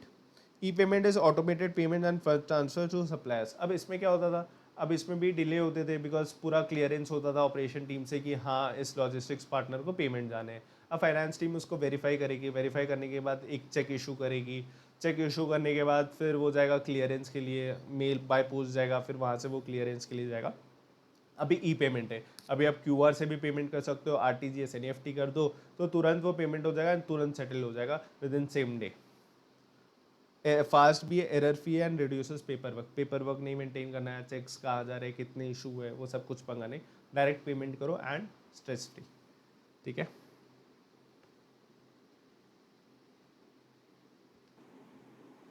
Next topic is management of downstream flow. अब डाउनस्ट्रीम फ्लो कहता होता है, जो हमने अभी तक पढ़ा कि आपका अपस्ट्रीम फ्लो जो रहेगा वो आपका सप्लायर से रिलेटेड रहेगा एंड डाउनस्ट्रीम फ्लो जो रहेगा वो आपका कस्टमर से रिलेटेड रहेगा, ठीक है। Downstream flow of supply chain refers to flow of goods and services and related information from the company to the end consumer. The part focuses on delivering value, managing customer relation and ensuring satisfaction. ठीक है, कुछ नहीं है, from the company to end consumer, ठीक है। And consumer तो यहाँ पे क्या है, डाउनस्ट्रीम फ्लो में हम लोग एंड कंज्यूमर को डिलीवर करने के लिए करते हैं, तो कस्टमर जो होता है वो हमारे लिए डाउनस्ट्रीम हो जाता है।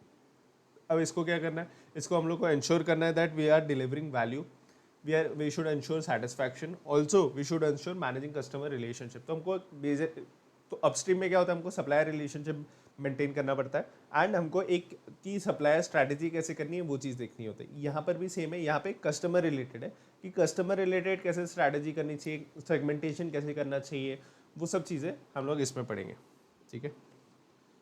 First is relationship marketing. तो relationship marketing focuses on building long term relationship with customer instead of just short term sales and attract new customers.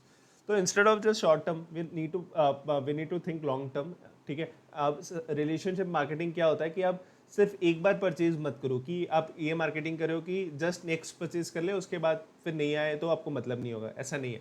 आपको रिलेशनशिप मार्केटिंग तब करते हो कि आप चाहते हो कि वो कस्टमर आपका कॉन्स्टेंटली बार बार आए, ठीक है। एक बार आपका एक्सपीरियंस कर लिया तो second time, third time, fourth time and eventually आपका हैबिट कस्टमर बन जाए कि वो हर बार जब भी ये प्रोडक्ट लेने हो वो आपके पास ही है। तो क्लोथिंग में आप ये नहीं चाहोगे कि अगर आप एक क्लोथिंग कंपनी हो तो ये नहीं चाहोगे कि आप बस नेक्स्ट ऑर्डर जो है एक ऑर्डर वो आ जाए हमारे से खरीद के चला जाए। आप ये चाहोगे कि वो एक बार अगर खरीदा और एक वो एक्सपीरियंस किया हमारा और उसको अच्छा लगा तो will have to make sure कि वो बार बार हमारे पास ही आए प्रोडक्ट खरीदने, ठीक है। The aim is to retain customer by offering consistent value and personal connection, ठीक है। Personal connection could be variety of ways, जैसे कि वो क्या होता है पर्सनल कनेक्शन, जैसे वेबसाइट देता है, वेबसाइट क्या करता है आपको बर्थडे के दिन पे वो क्या करता है आपको बोलता है आपको डिस्काउंट ज़्यादा मिलेगा, क्योंकि उनको पता है कि इंडिया में बर्थडे के टाइम पे लोग नए कपड़े खरीदते ही हैं। तो अगर नया कपड़ा खरीदना है तो दे शुड, एक्सपेंसिव खरीदेंगे, बर्थडे के लिए खरीदेंगे तो अच्छे अच्छे कपड़े खरीदेंगे, तो they will come to shopping and इसी टाइम पे अगर हम लोग उसको डिस्काउंट दे दें तो वो डेफिनेटली हमारे पास ही आएगा और ज़्यादा शॉपिंग करके जाएगा। तो this is how you retain customers, कि हर साल आपका फिक्स ही है कि वो बर्थडे के टाइम पे हमारे पास आएगा। और कैसे होता है रिटेन कस्टमर्स, आप कुछ डिस्काउंट्स दे दिए, एडिशनल डिस्काउंट्स, या फिर लॉयल्टी दे दिए कि अगर आप देखोगे वेबसाइट में कि आप जितना भी शॉपिंग करो उसका एक एक्स परसेंटेज, मतलब फॉर एग्जांपल याद नहीं है मेरे को, बट मान लो 5% क्या हो जाएगा वो आपका कॉइन्स में ऐड हो जाएगा। अब वो कॉइन्स में ऐड हो जाने का क्या रहेगा कि आप नेक्स्ट टाइम अगर आप परचेज करते हो तो वो आप रिडीम कर सकते हो। तो उससे क्या होगा कि कंज्यूमर को हमेशा रहेगा कि हाँ शॉपिंग कर रहा हूँ, ये जमा होता जा रहा है, तो मैं शॉपिंग भी मिल रही है और मेरे कॉइन्स भी जमा होते जा रहे हैं। नेक्स्ट टाइम मेरे को रहेगा यार मेरा पिछले बार मान लो आपने 10,000 का शॉपिंग किया था, आपको 500 रुपये आपका कॉइन्स मिल गए, आपको कॉइन्स मिल गए तो अब क्या होगा, अब नेक्स्ट टाइम भी आप जाओगे कि 2,000 का खरीदता हूँ और 500 रुपये मैं कॉइन्स रिडीम कर लूँगा। इससे क्या होगा, आप फिर से वेबसाइट ही जाओगे। तो this is known as personal connection बनाना, कंसिस्टेंट वैल्यू डिलीवर करना कि आपके कपड़े अच्छे हो रहे हैं, स्टॉक्स अच्छे आ रहे हो, ट्रेंडी क्लोथ्स आ रहे हो, ठीक है, एम्बियंस अच्छा हो, स्टाफ अच्छा हो, तो वो कंसिस्टेंट वैल्यू आप डिलीवर करोगे और पर्सनल कनेक्शन दोगे। एंड सेकंड इज की लॉयल्टी प्रोग्राम, जैसे कि मैंने आपको बात किया कि लॉयल्टी प्रोग्राम से आप कॉइन दे दोगे तो वो वापस आएगा। प्लस और क्या चीज़ है, आफ्टर सेल सर्विसेज, मान लो कि वहाँ पे कुछ उनका साइज छोटा बड़ा हो जाता है, एक रिफंड रिटर्न करने की पॉलिसी कि इतने विद इन डेज अगर आप टैग नहीं रिमूव करोगे तो आप कर सकते हो, and that should be hassle free. ऐसा नहीं हो कि बहुत क्वेश्चन आस्क कर रहे हो कि नहीं ये क्या हुआ, ये थोड़ा वो लग रहा है, तो it should B hassle free exchange, ताकि मतलब कस्टमर्स को झिझक नहीं हो कि यार मैं ये छोटा हो गया, अरे मेरे को वापस करना है, वहाँ पे तो दिक्कत होगी, इतने जल्दी नहीं लेते, तो वो एक्सपीरियंस नहीं चाहिए। आफ्टर सेल एक्सपीरियंस भी अच्छा होना चाहिए कस्टमर रिटेंशन के लिए। And customer engagement strategies that are common tools, ठीक है। Amazon builds strong customer relation through prompt delivery, easy returns and personalised recommendation. तो अब आज के दिन में सबको जल्दी से जल्दी डिलीवर चाहिए, तो क्या किया उन्होंने, प्रॉम्प्ट डिलीवरी कर दिया कस्टमर रिलेशन मेंटेन करने के लिए। अब क्या होगा अगर वो बोले कि आपको 10 दिन देगा, आप अमेजोन से ऑर्डर करोगे क्या? The answer is no. आपको चाहिए कि आज या कल में डिलीवर कर दो, फिर मैं ऑर्डर कर दूंगा। तो उनको क्या करना पड़ा, उनको कस्टमर रिलेशन मेंटेन करने के लिए प्रॉम्प्ट डिलीवरी लाना पड़ा। अगर रिटर्न में प्रॉब्लम हो तो ऑनलाइन आप शॉपिंग करोगे क्या? The answer is no. तो इस चीज़ को रिलेशन मेंटेन करने के लिए उनको क्या करना पड़ा, ईजी रिटर्न देना पड़ा। नाउ द थिंग इज कि पर्सनलाइज रिकमेंडेशंस, उन लोग क्या करते हैं पता है, ई कॉमर्स, वो आपके हर एक स्टेप को ट्रैक करते हैं। आप कितने बार दिन में ऐप खोल रहे हो, आप दिन में 3 बार ऐप खोले तो कौन सा कैटेगरी जाके आपने विजिट किया, क्लोथिंग में विजिट किया, रेड कलर शर्ट विजिट किया, तो वो क्या होता है, वो इन्फॉर्मेशन स्टोर करते जाते हैं। एंड देन उनको पता होता है कि आपको टी शर्ट की ज़रूरत है, आप टी शर्ट खरीद रहे हो या रेड कलर आपको पसंद होता है, तो वो क्या होता है, ओवर द पीरियड वो आपका डेटा इतना कलेक्ट कर लेते हैं कि उनके पास इतना सारा इन्फॉर्मेशन हो जाता है कि उनको पता होता है कि आप रेड टी शर्ट खरीदने की इच्छा है, आपका प्लान है, आपको मन है, कौन सा ब्रांड आप खरीदते हो, कौन सा कलर पसंद है आपको, कौन सा साइज़ है, ठीक है। तो वो सब चीज़ें जब उनको पता चल जाती है तो वो क्या करेंगे, आपको रिसेंटली शॉपिंग्स में दिखा देंगे कि आपको वो प्रोडक्ट बार बार आपके होम पेज में आ जाए, आपको पुश नोटिफिकेशंस में वो भेज देंगे कि by this prices slash from 800 to 500 rupees. तो ये सब चीज़ें कर करके वो पर्सनल रिकमेंडेशन जब आपको देंगे तो वो थोड़ा आपका वो होता जाता है, आप ट्रांजैक्ट करने लग जाते हो, अरे यार ये तो बढ़िया है, ये तो मेरे को ऑफ करके दे दिया, ये तो पसंद, मैंने तो 800 रुपये में देखा था, आप ये 500 रुपये में मिल रहा है, आप ट्रांजैक्ट कर लोगे। वैसे एक कस्टमर रिलेशन मेंटेन करते हैं। सेम क्या है, सेम अगर आप जोमेटो ले लो, जोमेटो क्या करता है, जोमेटो भी आपका इन्फॉर्मेशन पूरा ले लेता है कि आप कौन सा रेस्टोरेंट जाके विजिट कर रहे हो, कौन सा फूड पसंद है आपको, तो उसमें क्या करेगा, वो आपको पर्सनलाइज कर देगा कि आपका फर्स्ट जो प्रेफरेंस जो आएगा वो बर्गर्स आ जाएगा, कि जैसे आप करोगे, आप ओपन करोगे, फर्स्ट आ जाएगा बर्गर, बर्गर में आप क्लिक करोगे तो मल्टीपल बर्गर वाले रेस्टोरेंट्स खुल जाएंगे। तो वो आपको समझ रहा है, अगर मान लो वहाँ पे आपको पसंद नहीं है, आपको कोरियन फूड दिखा दिया या आपको कुछ इटालियन फूड दिखा दिया जो आपको पसंद नहीं है, ठीक है, तो क्या आप करोगे, आपको क्या करना पड़ेगा, ढूंढना पड़ेगा, बहुत टाइम ढूंढोगे, फिर मिलेगा, एंड देन फिर आप ऑर्डर करोगे तो टाइम ज़्यादा लगेगा। इससे क्या होगा, पर्सनलाइज कर दिया उसने, तो आपको विद इन 10 मिनट्स में आपको पसंद वाला बर्गर आपने ऑर्डर कर दिया एंड चेकआउट करके पेमेंट कर दिया। वेर एज अगर वो पर्सनलाइज नहीं रहता तो आपको मुश्किल होता, ढूंढो कौन है, कौन सा वेंडर है, रेटिंग कैसा है, फिर आप वो बर्गर प्लेस करते तो आपका 15-20 मिनट्स लगता, एंड यहाँ पे बिकॉज ऑफ पर्सनलाइजेशन वो और कम टाइम में हो गया, ठीक है। सेकेंड टॉपिक आते हैं customer relationship management. CRM involves use of technology to manage customer interaction and data throughout the customer life cycle. पूरा लाइफ साइकिल के टाइम पे वो रिकॉर्ड होता रहेगा, ऐसा नहीं कि आपको पूरा पूरा इन्फॉर्मेशन राइट फ्रॉम वो जब से ऑनबोर्ड होता है आपके प्लेटफॉर्म में, वहाँ से लेके पूरा लाइफ टाइम आप उसका थ्रू आउट इन्फॉर्मेशन गैदर करते रहोगे, because that information will help you to know कि आपका कंज्यूमर क्या चाहता है, कैसा टाइप का चाहता है, एंड आपको उस हिसाब से आप अपना पर्सनलाइजेशन कर पाओगे, जिससे कि कंज्यूमर को भी अच्छा लगेगा एंड आपका बिजनेस भी आता रहेगा, ठीक है। Benefits of CRM, better understanding of customer needs. Again मेरे को फॉर एग्जांपल वुमेन क्लोथिंग दिखा के तो मतलब नहीं है, मैं उनको पता है कि I am a man and then मेरे को रेड कलर के टी शर्ट शर्ट्स बहुत पसंद है, तो उनका क्या होगा, तो वो मेरे को समझते हैं, उनका डेटा के थ्रू उनको पता होता है कि हाँ इसको क्या पसंद है, इसको क्या चाहिए, तो इसको क्या दिखाना है हमको, ठीक है। पर्सनलाइज मार्केटिंग, आप मार्केटिंग भी अकॉर्डिंगली कर सकते हो, जैसे पुश नोटिफिकेशंस हो गया, या जब सेल होता है, ऑफर्स होता है, आपको पता है कि लोगों का डिमांड इस शर्ट में है या जीन्स में होता है, तो आप ज़्यादा से ज़्यादा ऑफर्स लेके आ पाओगे, मार्केट करोगे उस चीज़ को कि get the cheapest, get the most affordable blue jeans, get the most affordable red shirts, ठीक है, वो सब चीज़ें। इम्प्रूव्ड कस्टमर रिटेंशन, इससे क्या होगा, आप बार बार उसको हुक कर दोगे कि वो ऐप में आएगा ऑर्डर प्लेस करेगा, ऐप में आएगा ऑर्डर प्लेस करेगा, ऐप में आएगा ऑर्डर प्लेस करेगा, तो वो रिटेंशन रहेगा कि कंज्यूमर बार बार आ रहा है आपके पास एंड आपके पास ऑर्डर प्लेस कर रहा है, ठीक है। It helps to deliver the right product at the right customer to the right customer at the right time, ठीक है, right product to the right customer at the right time, ठीक है। इसका एग्जांपल लिया HDFC CRM to track customer preferences and offer personalise credit card and deals. तो अभी क्या होगा, वो क्रेडिट कार्ड्स किसको ऑफर करेंगे, जिसका स्पेंड्स बहुत हायर हो, स्पेंड्स हायर होगा तो वो क्रेडिट कार्ड यूज़ ज़्यादा करेगा, यूज़ ज़्यादा करेगा तो उसको कार्ड ऑफर दे सकते हैं, ठीक है। तो इसके लिए क्या चाहिए, आपको इन्फॉर्मेशन चाहिए होगा कि वो कितना स्पेंड करता है, कितना कमाता है। देन आप क्या करोगे, अब आप ये भी देखोगे कि वो कितना अर्न करता है, क्योंकि अर्न कितना करता है एंड स्पेंड कितना करता है, उस हिसाब से आप देख पाओगे कि ये क्रेडिट कार्ड का पेमेंट कर पाएगा कि नहीं। फिर इनको कौन से है, ये हाई वैल्यू नेटवर्थ इंडिविजुअल्स है या मीडियम लेवल नेटवर्थ इंडिविजुअल्स है, तो वो उसके ऊपर भी डिपेंड करता है। हाई होगा तो आपको उसको मल्टीपल बेनिफिट्स के साथ आप ऑफर करोगे, बिकॉज उनका क्या होगा, ट्रांजेक्शन करोड्स में होगा क्योंकि हाई नेटवर्थ है। तो अकॉर्डिंगली आप अपना जो क्रेडिट कार्ड का पैकेज है वो अकॉर्डिंगली वो करोगे, मॉड्यूल करोगे एंड देन सेल करोगे, ठीक है। यूज़ ऑफ आईटी, अब यूज़ ऑफ आईटी कैसे कर सकते हैं, ठीक है। जैसे वहाँ पे पढ़ा था हमने ई सोर्सिंग, ई परचेजिंग, है ना, और ई पेमेंट पढ़ा था। यहाँ पे आईटी कैसे यूज़ कर सकते हैं, ठीक है। The role is order processing, inventory visibility, tracking delivery and easy returns and customer feedback, ठीक है। ऑर्डर प्रोसेस इसका पूरा ई कॉमर्स ही है।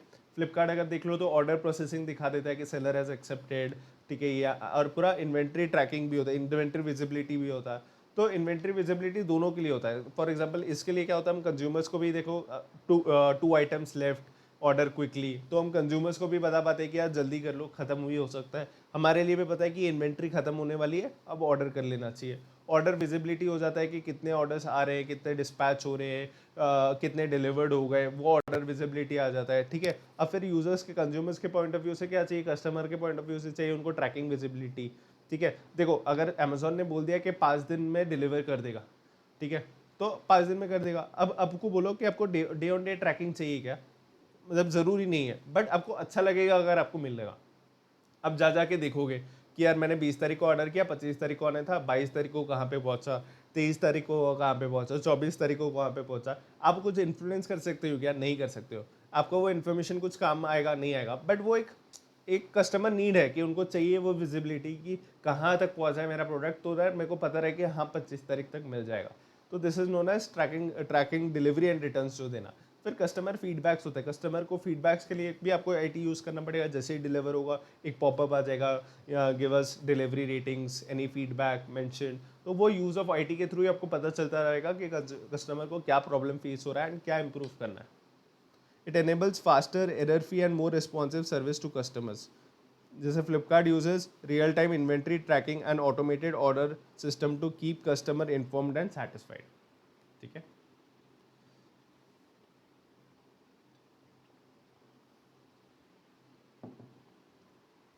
अब आते हैं नेक्स्ट टॉपिक में, विच इज ब्रांड स्ट्रैटेजी।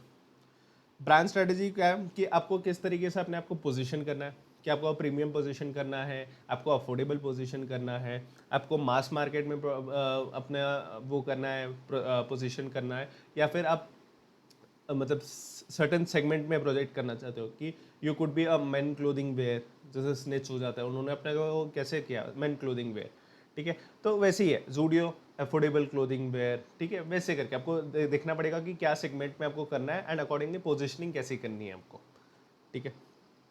तो brand is an overall plan to create strong and recognisable brand that delivers value and build customer trust. तो इससे क्या होता है ना, ब्रांड अगर आप कर लो तो एक कंज्यूमर्स का, कस्टमर्स का ट्रस्ट बिल्ड हो जाता है कि यार ये वैल्यू भी डिलीवर करता है एंड क्वालिटी प्रोडक्ट रहता है या अफोर्डेबल प्राइसिंग रहता है।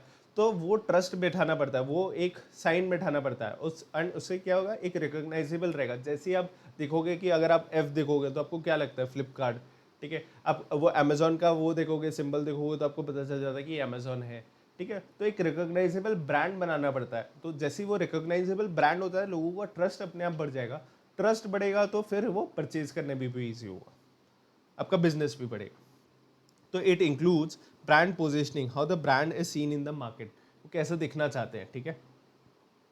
Consistent brand messaging, advertisement and social media. तो आपको क्या कर रहा है, कंसिस्टेंट मैसेजिंग देना पड़ेगा कंज्यूमर्स को कि बीट ऑफर जब आपको चल रहा है, एंड वो कंसिस्टेंट होना चाहिए आपके प्लेटफॉर्म से भी कि आप वो ऑफर्स बता भी रहे हो एंड वो ऑफर्स आपके ऐप में मिल भी रहे हो।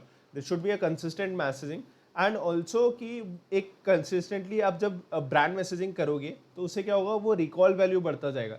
अब अगर रोज इंस्टाग्राम में अगर आप वो सेम ऐड देखते रहोगे तो उनको क्या होगा, उनको वो ध्यान बैठ जाएगा कि अरे हाँ मतलब एक इस नाम का भी ब्रांड है ना.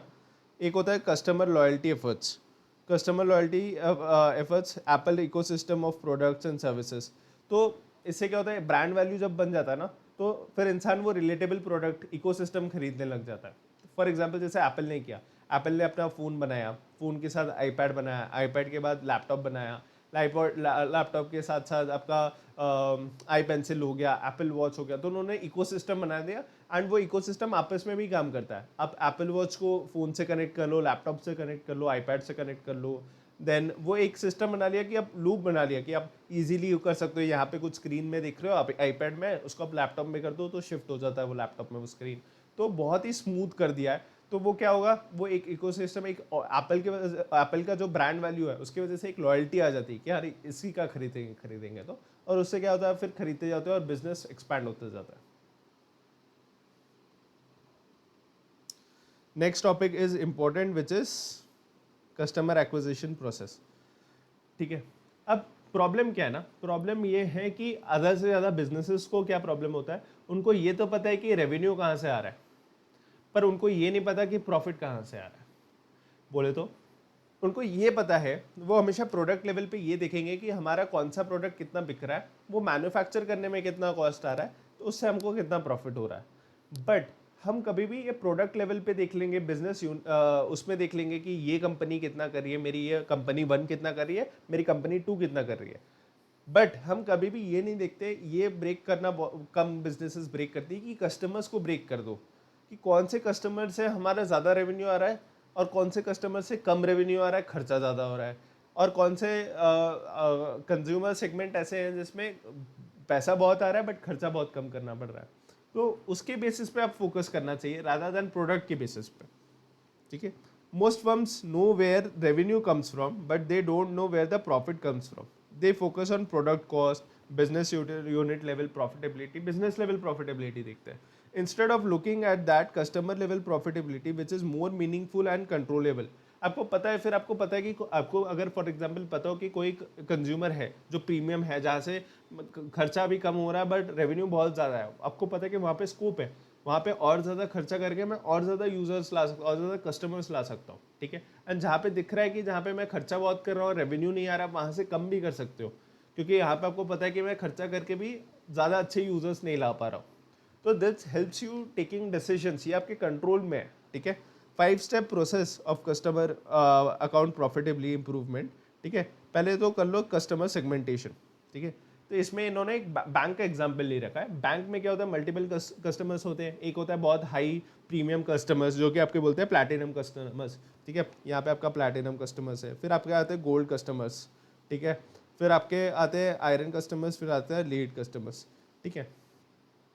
अब क्या होता है, ये प्रॉफिट टीयर होता है कि ये पिरामिड बना है. तो आपका सबसे ज़्यादा प्रॉफिट किससे आएगा, जो भी आपके प्लैटिनम यूजर्स होंगे, बिकॉज ये हाई ट्रांजैक्शन यूजर्स होंगे, इनके पास करोड़ ऑफ रुपीज़ होंगे जो वो इन्होंने बैंक में रख रखा होगा, है ना. एंड इन्होंने क्या कर रखा होगा, करोड़ रुपीज़ का लोन भी ले रखा होगा अपने बिजनेसेस के लिए, जिसमें वो इंटरेस्ट पे करके बैंक को क्या कर रहे हैं, बैंक को मुनाफा दे रहे हैं. ठीक है. देन आते हैं आपके गोल्ड कस्टमर्स, देन आपके आयरन कस्टमर्स, लीड कस्टमर्स. तो अभी क्या किया बैंक ने, इसको कस्टमर वाइज जितना स्पेंड्स होता है, जितना पैसा आता है, जितना बिजनेस देती है, प्रॉफिट देती है, उसके बेसिस पे उन्होंने स्प्लिट कर दिया. अब उनके बेसिस पे उन्होंने देखा कि हम इन पे खर्चा कितना करते हैं. ठीक है. हमेशा क्या खर्चा होना चाहिए, यहाँ पे प्रॉपर पिरामिड होना चाहिए. एंड नेक्स्ट में क्या होता है, इन्वर्स पिरामिड होना चाहिए कि जो हमारे सबसे प्रॉफिटेबल सेगमेंट है उसमें सबसे ज़्यादा मार्केटिंग स्पेंड होना चाहिए, विच इज़ करेक्ट. उसमें सबसे ज़्यादा बर्न होना चाहिए, बिकॉज उनसे फ़ायदा भी बहुत मिल रहा है. ठीक है. मान लो आज आप उनको हमारे कस्टमर बना देते हो, आप बोलो कि मैं आप क्रेडिट कार्ड ले लो, मैं आपको इतना डिस्काउंट दे दूंगा, उसके आप पैसे जला रहे हो, तो दिस इज मार्केटिंग. अब इससे क्या होगा, इससे आपको बेनिफिट ये होगा कि वो कंज्यूमर को जब लोन लेना होगा वो बोलेगा यार HDFC के सर्विसेज मुझे अच्छे लगे तो HDFC से ही मैं पहले लोन की बात करता हूँ. तो वो लोन आपसे लेगा, इंटरेस्ट आपको पे करेगा. तो इससे क्या होगा, लोन भी छोटा मोटा नहीं लेगा, क्योंकि वो बड़ा आदमी है तो करोड़ ऑफ रुपीज में लोन लेगा, करोड़ ऑफ रुपीज में लोन लेगा तो करोड़ ऑफ रुपीज में इंटरेस्ट भी पे करेगा. तो this is how you earn through premium customers, जो आपके टॉप प्रॉफिट कंट्रीब्यूटिंग होते हैं उसमें सबसे ज़्यादा मार्केटिंग स्पेंड होना चाहिए, एंड जिसमें से सबसे कम प्रॉफिट आ रहा है उसमें कम स्पेंड होना चाहिए. तो हम लोग पहले क्या किया, फर्स्ट स्टेप में भी सेगमेंट कर दिया। फिर हमने सेकंड स्टेप क्या किया, एनुअल रेवेन्यू कैलकुलेट करो कि सब जो आपका सेगमेंट्स है उनका कितना कितना रेवेन्यू आता है, ठीक है। फिर तो यहाँ पे हमारा रेवेन्यू आ जाएगा। फिर हम लोग देखते हैं कि हमारा कॉस्ट कितना लग रहा है, पहले रेवेन्यू कैलकुलेट कर लेंगे हर सेगमेंट का, फिर उसके अगेंस्ट में देखेंगे कि कितना कॉस्ट लग रहा है। फिर हम लोग देखेंगे कि कस्टमर को क्लासीफाई कर देंगे, classify customer into tier identity and retain quality customers. तो उसमें क्या होगा, आपको जैसे ही आपको सेगमेंट पता चल जाएगा कि कौन से आपके सबसे प्रॉफिटेबल है, आपको पता है कि इनको रिटेन करना है एंड इनके ऊपर मेरे को ज़्यादा फोकस डालना है। तो इसमें आपका फोकस भी है, सिर्फ स्पेंड्स भी नहीं कि किसमें ज़्यादा स्पेंड्स करना है, वो तो आपको पता होना चाहिए, बट ऑल्सो फिर आपको पता चलेगा कौन से कस्टमर्स में मुझे ज़्यादा फोकस करना चाहिए। एंड री इंजीनियर और एलिमिनेट, या तो आप जो लो सेगमेंट प्रॉफिट सेगमेंट है, या तो आप उनको चेंज करके कुछ नया स्कीम लेके आओ उनके लिए, या तो फिर आप उनको एलिमिनेट ही कर दो। तो this is known as customer account acquisition profitability, ठीक है, प्रोसेस। तो this is CAP which is customer acquisition process, ठीक है। उसमें हमने सीखा है कि 5 स्टेप प्रोसेस जिसमें कस्टमर अकाउंट प्रॉफिटेबिलिटी कैलकुलेट करते हैं, ठीक है। अब आते हैं नेक्स्ट टॉपिक पे।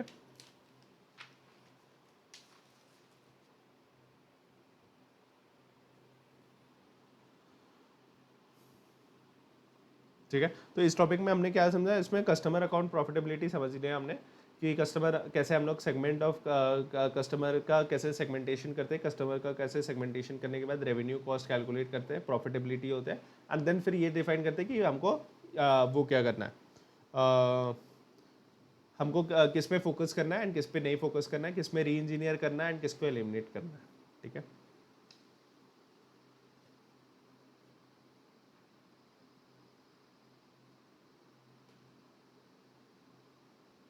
एंड इसमें भी ये आपको चेंज कर लेना, इसमें ये आपका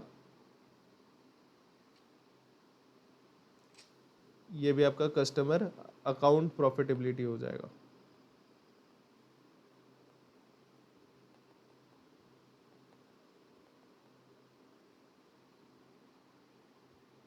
ठीक है, कस्टमर अकाउंट प्रॉफिटेबिलिटी,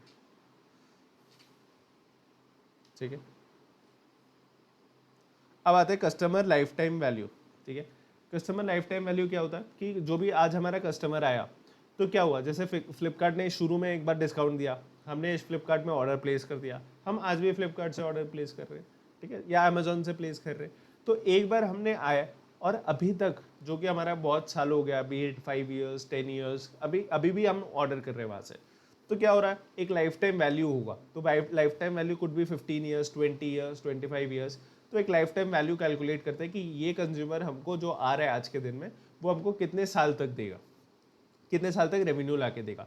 तो उसको क्या करते हैं, उसको फिर अब वो ओवर द ईयर्स देगा, वो 10 साल देगा, तो अब 10 साल में क्या करना पड़ेगा, उसको प्रेजेंट वैल्यू में कैलकुलेट करना पड़ेगा।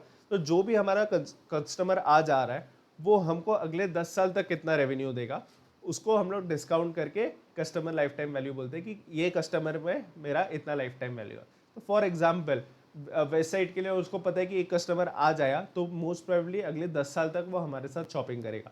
तो वो 10 साल तक अगर शॉपिंग करेगा तो हर साल का 10,000 शॉपिंग करेगा। उस हिसाब से 10 साल तक हमारे पास अराउंड 1 लाख रुपीज़ एक कस्टमर से आता है। पर इसका करना पड़ेगा हमको present value, over the 10 years हमको 10,000 हर साल आ रहे हैं। तो प्रेजेंट वैल्यू करके फॉर एग्जाम्पल आया 60,000, तो 60,000 हमको पता है कि ये 60,000 जो है, ये आज एक कस्टमर आ रहा है तो लाइफ टाइम में ये हमको 60,000 का रेवेन्यू ला के देगा, ठीक है। This is CLV is total profit of a company expects to earn from a customer over their entire relationship. High CLV means customer buys repeatedly, is loyal and helps to promote the brand.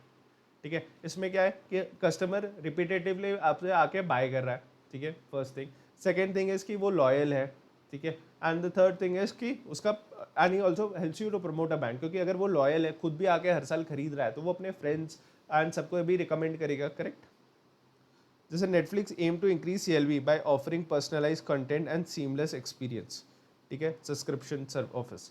तो इसमें क्या होगा, Netflix जो है जैसा होता है कि अभी वो और ज़्यादा इंडियन कंटेंट लाने की कोशिश कर रहा है प्लेटफॉर्म में, सो दैट वो इंडियन यूजर्स को और ज़्यादा रोक सके और ज़्यादा लाइफ टाइम वैल्यू, क्योंकि लोग क्या कर रहे थे, आ रहे एक दो मान लो शुरू में सेक्रेट गेम्स आए, सेक्रेट गेम्स देख लिया, उसके बाद क्या हुआ, उन्होंने अनइंस्टॉल कर दिया, सब्सक्राइब करना बंद कर दिया। तो उस टाइम क्या हो रहा था, लाइफ टाइम वैल्यू कितना हो रहा था, 1 महीना 2 महीना।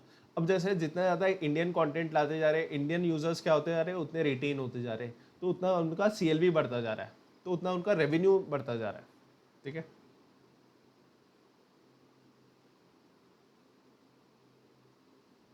Third is service level agreement. तो सर्विस लेवल एग्रीमेंट क्या है? Service level agreement is a formal documentation that defines the level of service expected from a service provider. ठीक है, जो भी हम लोग किसी से सर्विस लेते हैं तो एक सर्विस लेवल एग्रीमेंट हम लोग कर लेते हैं। ठीक है, which helps us brings us a formal contract. ठीक है, कि हमारे बीच में ये सर्विसेज एक्सचेंज होगी, प्लस क्या क्या इस सर्विसेज में क्या क्या दिए जाएंगे, क्या कि किस क्वालिटी ऑफ सर्विसेज, कितने टाइम तक, एवरीथिंग, उसके अगेंस्ट में कितना फीस रहेगा, everything about that service is documented in that service level agreement. ठीक है, it acts as a contract between the service provider and the customer.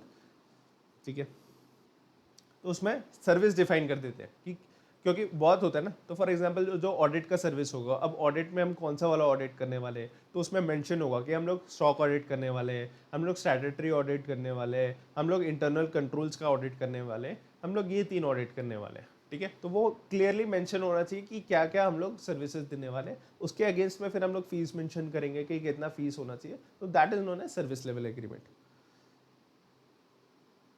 It clearly defines the performance standards such as delivery timeliness।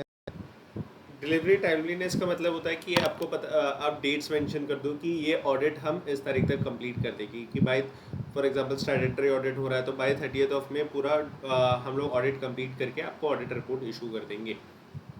Quality benchmarks इस क्या क्या आप service देने वाले हो, है ना, क्या क्वालिटी रहेगा, एश्योरेंस, क्या आप कमेंट्स डालोगे, तो वो सब चीज़ें वो कॉन्ट्रैक्ट में ही कवर हो जाती है। थर्ड इज की रिस्पॉन्स टाइम्स टू इशूज़।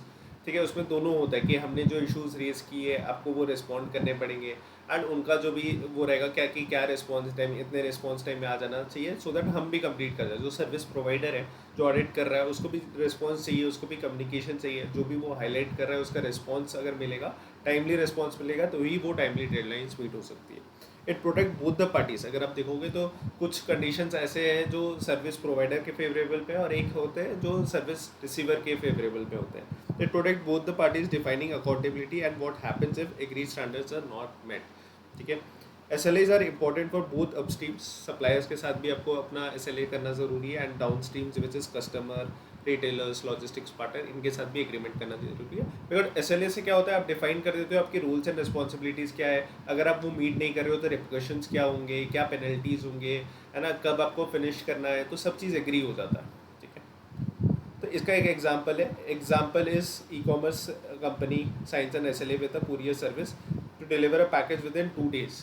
तो प्राइम प्राइम डिलीवरी करना है, विद इन 1 day डिलीवरी करना है, तो आपको टाई अप करना पड़ेगा अपने लॉजिस्टिक्स पार्टनर के साथ। अगर वो इन हाउस लॉजिस्टिक पार्टनर नहीं है, आप किसी आउटसाइड वेंडर से करा रहे हो, तो आपको वो अलाइन करना पड़ेगा उस वेंडर के साथ कि आपको 2 दिन में ही करना पड़ेगा। 2 दिन में नहीं किया तो the courier company may face penalised.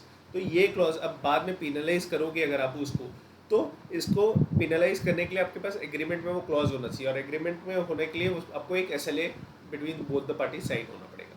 ठीक है, अब सेकंड आता है building a resilient and sustainable supply chain. कि यार सप्लाई चेन रेजिलिएंट कैसे बिल्ड करें, मतलब कि वो तोड़ा नहीं जा सके या वो हैम्पर नहीं करे हमारे कभी भी बिजनेस को। ठीक है, इसका है रेजिलियंस का मतलब है क्विक रिकवरी। अगर कुछ इफेक्ट होता है, कुछ प्रॉब्लम्स होते हैं, इसका बेस्ट एग्जांपल है 2। एक होता है पैंडमिक में भी क्या हुआ, सप्लाई चेन पूरा इफेक्ट हो गया, बिकॉज वो पैंडमिक हो गया, लॉकडाउन हो गया, लोग बीमार हो रहे हैं, हॉस्पिटलाइज हो रहे हैं, तो आपका सप्लाई चेन ब्रेक हो गया, आपका लॉजिस्टिक्स पूरा ब्रेक हो गया, आपका रॉ मटेरियल नहीं मिल रहा है, डिलीवरी नहीं हो पा रही, हर चीज़ स्टॉल पे हो गया। तो इसमें क्या है कि क्विक रिकवरी, आप उस सिचुएशन में कैसे अपने आप को रिकवर कर सकते हो एंड देन अपना प्रोसेस स्टार्ट कर सकते हो। ठीक है, and sustainability is responsible operations, कि आप ऑपरेशंस इतना सस्टेनेबल बना लो कि ये चीज़ें जो आउटसाइड में हुई छोटी मोटी चीज़ें वो आपका इफेक्ट नहीं करे आपके बिजनेस को। ठीक है, Apple ensure resilience by using multiple suppliers. Unilever ensures sustainability by sourcing raw material ethically. ठीक है, सस्टेनेबिलिटी क्या होगा, रॉ मटेरियल एथिकली मतलब अगर रॉ मटेरियल अगर वो कहीं पे भी जहाँ पे सस्ते में मिल जा रहा है बट वो इलीगली एक्सट्रैक्ट हो रहे रॉ मटेरियल, तो उनको मिल तो जाएगा बट उसमें क्या होगा, कभी भी वो हो सकता है कि गवर्नमेंट उनके ऊपर कि लीगल केस हो जाए जिसकी वजह से उनका क्या होगा, वो बंद हो जाएगा, फिर देन उनके पास रॉ मटेरियल नहीं रहेगा मैन्युफैक्चर। तो एथिकली अगर वो सब चीज़ें करें तो उनका कभी बिजनेस हैम्पर नहीं होगा। रेजिलियंस एप्पल कैसे बिल्ड करता है, मल्टीपल सप्लायर्स के उसमें कि क्विक रिकवरी, तो मल्टीपल सप्लायर्स होंगे तो एक वेंडर में प्रॉब्लम आया तो दूसरे सप्लायर से हम वो सामान ले लेंगे, ठीक है। तो how can a company build, तो अगर बिल्ड करना होगा हमको तो हम कैसे बिल्ड कर सकते हैं, ठीक है। Supply chains to manage and adapt unknown risk, ठीक है। First is key run stress test maps using digital twin and carry out disruption scenarios to identify risk and business. तो इसमें क्या बोल रहा है कि आपको एक डुप्लीकेट मॉडल बनाना पड़ेगा, अपना एक डुप्लीकेट बिजनेस मॉडल बनाना पड़ेगा जो कि सेम कैरेक्टरिस्टिक्स जो होंगे वो आपके ओरिजिनल के होंगे, ठीक है। एक बार आपको डुप्लीकेट वो हो गया, इसमें आप मल्टीपल सिनेरियोज को एज्यूम करोगे। फॉर एग्जांपल क्या, अब पैंडमिक हो गया तो हम क्या करेंगे, अब पैंडमिक अगर हो गया तो हमारा क्या क्या प्रॉब्लम्स आएगा, तो फॉर एग्जांपल हमारा सप्लाई चेन डिस्टर्ब हो जाएगा, हमारे रॉ मटेरियल्स टाइमली नहीं आएंगे, ठीक है, हमारे डिलीवरी नहीं हो पाएंगे, डिलीवरी डिस्ट्रीब्यूटर्स को हम सामान नहीं पहुंचा पाएंगे। तो ये सब अपने risk, identify your risk and weaknesses, ठीक है, कि क्या क्या प्रॉब्लम है, क्या क्या रिस्क हो सकता है कि हमारा सप्लाई चेन हैम्पर हो सकता है, क्या वीकनेस है कि हमारा रॉ मटेरियल नहीं आएगा, हम लोग डिस्ट्रीब्यूटर्स को सामान नहीं दे पाएंगे, ठीक है। सेकेंड हो सकता है साइबर अटैक हो जाए, कि हमारा जो साइबर अटैक अगर हो जाए तो हम कैसे हमारे पास डेटा चले गया, मान लो साइबर अटैक हो गया, हमारे पास डेटा चले गया कि कौन से डिस्ट्रीब्यूटर को कितना सामान देना है, रॉ मटेरियल परचेज किया था, कितना किया था, कब आएगा, वो हमारे पास अभी कोई वो नहीं है, बिकॉज साइबर अटैक हो गया, वो इन्फॉर्मेशन चला गया। तो कैसे आप रिकवर कर सकते हो, कैसे आप डेटा रिकवर कर सकते हो, कितना टाइम लगेगा आपको, मान लो ये डेटा रिकवर करने का आपको 5 दिन लगेगा, तो आप क्या करोगे, आज के दिन में ऐसा सस्टेनेबल इंफॉर्मेशन सिस्टम बिल्ड करोगे कि साइबर अटैक मिनिमम हो जाए, मिनिमम अगर हो भी जाए तो कैसे कैसे एक दिन के अंदर या with in few hours, with in few minutes कैसे रिकवर कर सकते हैं डेटा, बैकअप कर लो क्लाउड में या कैसे, वो सब चीज़ें हो जाती है। तो this is how you make a twin model and उस पर आप रिस्क असेस करते हो, ठीक है। Then each scenario is measured against key metrics to understand its impact on the business. अब इसका इम्पैक्ट कितना होगा बिजनेस में वो आपको निकालना ज़रूरी है। अब इसके लिए आप क्या करोगे, इसके लिए आप पहले देखोगे कि क्या बोलते हैं, इसकी वजह से मेरा कितना डिले हो गया, ठीक है। मान लो आपका साइबर अटैक हो गया, साइबर अटैक की वजह से मेरा 5 दिन की वजह से डिले हो गया। अब 5 दिन की वजह से डिले की वजह से कितने कस्टमर्स हैं जो मेरे चले गए, तो आपको पता चला मेरे 10,000 कस्टमर्स चले गए। अब 10,000 कस्टमर मेरे को कितना देते, 200 रुपये देते, 200 रुपये देते मतलब 20 लाख रुपये का लॉस हो गया। तो ये आपको पूरा इम्पैक्ट कैलकुलेट करना पड़ेगा कि आपका कितना कितना डिले हुआ है ना। तो आपको यहाँ पे बोलोगे कि 5 दिन का डिले हुआ, 5 दिन के डिले की वजह से कितने कस्टमर्स चले गए, मेरे 10,000 कस्टमर्स चले गए, ठीक है। 10,000 कस्टमर में इम्पैक्ट आया। एक कस्टमर मेरे को देता है 200 रुपये का ऑर्डर वैल्यू देता है कि 200 रुपये का तो ऑर्डर करता ही करता है, तो टोटल मेरा इम्पैक्ट कितना हो गया, 20 लाख रुपये। तो यहाँ पे क्या कि अपने सिनेरियो के बेसिस पे अपने इम्पैक्ट निकाल लिया कि मेरा इम्पैक्ट जो आएगा वो 20 लाख रुपये आएगा, ठीक है। This will help the management to assess the exposure and the vulnerabilities, identify mitigation strategies and take actions to address। अब हमको पता चलेगा कि साइबर अटैक को कैसे डील कर सकते हैं, कैसे कॉस्ट इफेक्टिव रख सकते हैं, क्योंकि एक दिन भी अगर ये हो गया तो हमारा 20 लाख का होगा, तो हम कैसे मैनेज करें। तो आप नई चीज़ें लाओगे, प्रोसेसेस ठीक करोगे, साइबर मतलब वो लाओगे, एप्लीकेशंस बिल्ड करोगे, तो 10 लाख का खर्चा हो गया, तो ठीक है 10 लाख का खर्चा हो गया, बट आपका 20 लाख का रेवेन्यू लॉस हो सकता था अगेंस्ट 10 लाख का, तो आप मिटिगेट भी करोगे उस चीज़ को। And it should be benchmark against their peers. आपको ये देखना पड़ेगा कि बाकी लोग भी क्या कर रहे हैं एंड आप उनसे कितना इंडस्ट्री बेंचमार्क के अगेंस्ट में कैसा परफॉर्म करो। आपको हमेशा या तो इक्विवेलेंट या तो ज़्यादा करना चाहिए, कभी भी बेंचमार्क के नीचे नहीं रहना चाहिए, ठीक है। अब आते हैं नेक्स्ट टॉपिक्स विच इज़, अब 2 इंपॉर्टेंट टॉपिक है which is gain sharing agreement and second is downsizing, outsourcing and offshoring, ठीक है। ये क्विकली पढ़ लेंगे, this are important for exams, questions आते हैं इसके अगेंस्ट में, ठीक है। Gain sharing is a contract agreement where both the party supplier and customer share the benefits that results from improvement और सक्सेसफुल आउटकम्स। अब इसमें क्या होगा, जनरल कॉन्ट्रैक्ट क्या होता है कि सप्लायर अपने सर्विसेज दे देगा, ठीक है, या सप्लायर्स प्रोडक्ट दे देगा और आपको उसके पैसे दे देने पड़ेंगे, ठीक है। जनरल कॉन्ट्रैक्ट ये होता है। बट इसमें क्या हुआ कि इसमें कंपनीज ने बहुत बार देखा कि अगर हम लोग ये करेंगे तो हो सकता है हमारे लिए उतना प्रॉफिटेबल नहीं हो, ठीक है। पता नहीं हम लोग ये चीज़ ले लिया, फॉर एग्जांपल ये सर्विसेज उनसे ले लिया बट काम नहीं आया तो, ठीक है, एंड उनका भी कुछ आउटकम नहीं रहेगा, क्या पता उन्होंने बोल दिया कि हाँ ये सर्विसेज प्रोवाइड कर देंगे एंड इतना आउटकम आएगा, बट आया नहीं एंड हमको उनको पैसा देना पड़ेगा, क्योंकि वो आउटकम बेस्ड नहीं होता, हम तो सर्विसेज लेते हैं। अब सर्विस लेने के बाद आउटकम इज एन रिजल्ट, वो आ भी सकता है नहीं भी आ सकता है।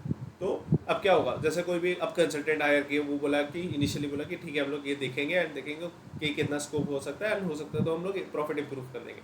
अब बाद में प्रॉफिट हो नहीं हो, उन्होंने तो अपना सर्विस दिया, उन्होंने किया जितना भी हुआ। अब मान लो अपने उन्होंने पहले बोला था कि 20 करोड़ के आसपास प्रॉफिट हम लोग ला के दे देंगे, बट आया 3-4 करोड़, बट आपको उनको सर्विस के पैसे तो देने ही पड़ेंगे, ठीक है। अब क्या बोलता है, इसमें क्या होता है, कंपनी का नुकसान भी हो सकता है सर्विस लेने के बाद। तो गेन शेयर एग्रीमेंट क्या होता है, तो तुम्हारी वजह से, सप्लायर के सर्विसेज की वजह से हमारा जितना भी प्रॉफिट होगा उसको हम शेयर कर लेंगे, जो भी हमारा गेन होगा वो शेयर कर लेंगे। इसमें क्या होगा, जो सर्विस प्रोवाइडर है उसका भी इंटरेस्ट रह जाएगा कि हाँ यार मैं जितना ज़्यादा लाऊंगा उसका, जितना भी मान लो वो उन्होंने बोला कि जितना भी मान लो 20 करोड़ के ले आऊँगा उसका 30% आपका हो जाएगा, तो डायरेक्ट टू डायरेक्ट 6 करोड़ का आ जाएगा उनके पास प्रॉफिट। एंड वेराज उनका जब चार्ज करते तो मे बी 2 करोड़ का चार्ज करते, ठीक है। एंड इससे क्या होगा, दूसरा जो सर्विस रिसीवर है उसका भी रिस्क से वर्ड हो जाएगा कि मान लो उसने बोला था 20 करोड़ ला के देगा, लाया 2 करोड़, अब 2 करोड़ के हिसाब से मुझे उसको शेयर देना पड़ेगा। तो दोनों के लिए सेफ गार्ड हो जाता है, उसके लिए एक हो जाता है कि मैं ज़्यादा और प्रॉफिट कमा सकता हूँ because of gain share agreement. जो सर्विस प्रोवाइडर है, सर्विस रिसीवर का है कि मैं हेज हो गया कि ठीक है मेरे पास रिस्क कम हो गया, कि अगर ये कम जितना बोल रहा है उतना नहीं भी ला के दिया तो भी मेरा नुकसान नहीं होगा, उसका नुकसान होगा, ठीक है। तो instead of fix payments the suppliers earnings are linked to actual benefits gain by the customer. Customer का जो बेनिफिट होगा वो स्प्लिट हो जाएगा। It involve share risk and rewards, risk and reward share हो जाता है। पहले क्या होता, सिर्फ रिस्क इसका रहता एंड रिवॉर्ड्स उनका रहता, सर्विस प्रोवाइडर का रिवॉर्ड्स रहता एंड सर्विस रिसीवर का रिस्क रहता। अभी क्या हो गया, वो दोनों शेयर हो गए। If project fails the supplier may earn nothing, if it succeed both parties gain, ठीक है। या तो कुछ भी नहीं मिल सकता, अगर कोई कुछ इम्पैक्ट नहीं आया तो कुछ भी नहीं मिलेगा, इम्पैक्ट आ गया तो शेयर हो जाएगा। The model increases collaboration, innovation and mutual performance improvement, avoiding adversarial behaviour. तो मतलब इससे कुछ नेगेटिव इम्पैक्ट नहीं होगा और साथ में काम करेंगे क्योंकि दोनों को चाहिए कि गेन हो, तो इसमें लड़ाई नहीं होगी, एक दूसरे के अगेंस्ट में नहीं रहेंगे, एक दूसरे के फॉर में करके ज़्यादा से ज़्यादा इम्पैक्ट लाने की कोशिश करेंगे। विन विन अप्रोच है, ठीक है। Supplier success is tied directly to the value of deliver to the customer. Example, logistic provider reduces transportation cost for a manufacturer though through process improvement. The cost saving are then shared between both the parties. तो manufacturer deliver करता है, फिर बोलता है तो वो अपने cost में भी फैक्टर इन कर देता है कि जो एंड कंज्यूमर प्रोडक्ट ले रहा है उसमें उसने अपना कॉस्ट, मैन्युफैक्चरिंग और लॉजिस्टिक्स कॉस्ट भी फैक्टर इन कर लिया। अब क्या होगा, कोई भी गेन आ गया बिकॉज ऑफ लॉजिस्टिक पार्टनर जो उसने अपने इनिशिएटिव लिया एंड अपने से इम्प्रूव कर दिया, वो शेयर बिटवीन मैन्युफैक्चरर और वो हो जाएगा लॉजिस्टिक पार्टनर के, उसको भी मिल जाएगा। तो उसके पास भी इंसेंटिव रहेगा ना कि मेरे को इम्प्रूव करना है, अपना कॉस्ट कम करना है। अदरवाइज क्या करेगा, वो सेम कॉस्ट में फंक्शन करता रहेगा क्योंकि सामने वाला तो दे रहा है, ठीक है। देन आते हैं छोटे small concepts which is downsizing, outsourcing and offshoring, ठीक है। फर्स्ट आते हैं डाउन साइजिंग। डाउन साइजिंग क्या होता है, नाम से ही पता चल रहा है कि हम कम कर रहे हैं। तो यहाँ पे क्या होता है, ऑर्गेनाइजेशन बहुत रीजंस की वजह से उनको क्या करना पड़ता है, फायर करना पड़ता है, ले ऑफ्स करना पड़ता है। आज के दिन पे इट इज़ वेरी ट्रेंडिंग कि आप बहुत सारे स्टार्टअप सुनोगे कि ले ऑफ करने लग जाते हैं कोई स्टार्टअप्स में। तो ये ले ऑफ क्यों होता है, ठीक है। अब हम लोग समझते हैं कि डाउनसाइजिंग होता क्या। पहले downsizing is a strategic HR decision, क्योंकि ये ले ऑफ्स होते हैं तो एचआर को इन्वॉल्व करना पड़ता है। तो एचआर ये कॉल लेता है कि हमको ये डाउनसाइज करना पड़ेगा। It could be multiple factors. For example, company सोची थी कि हमारे पास मल्टीपल प्रोजेक्ट्स आ जाएंगे फ्यूचर में, बट आए नहीं, तो हमने रिक्रूट तो कर लिया। ये जनरली इन्फोसिस, टीसीएस के साथ ये होता है कि उनको पता होता है कि ये प्रोजेक्ट आने वाला है, तो वो फ्रेशर्स हायर कर लेते हैं ज़्यादा से ज़्यादा, क्योंकि उनको पता है कि इनको डिप्लॉय कर देंगे इसमें। और मान लो इवेंचुअली वो क्या होता है, वो प्रोजेक्ट ही नहीं आता। तो अब क्या हो गया, उनके पास इतने सारे बेंच में लोग हो गए, एम्प्लॉयज़ हायर कर लिए, अब उनके पास देने के लिए काम नहीं है, तो उनको क्या करेंगे, ले ऑफ कर सकते हैं, ठीक है। सेकेंड होता है कि मान लो प्रॉफिटेबिलिटी नहीं है, तो स्टार्टअप्स क्या करते हैं, उनका ग्रोथ बहुत होता रहता है तो हायर ज़्यादा करते हैं, ज़्यादा पैसे में हायर करते हैं लोगों को।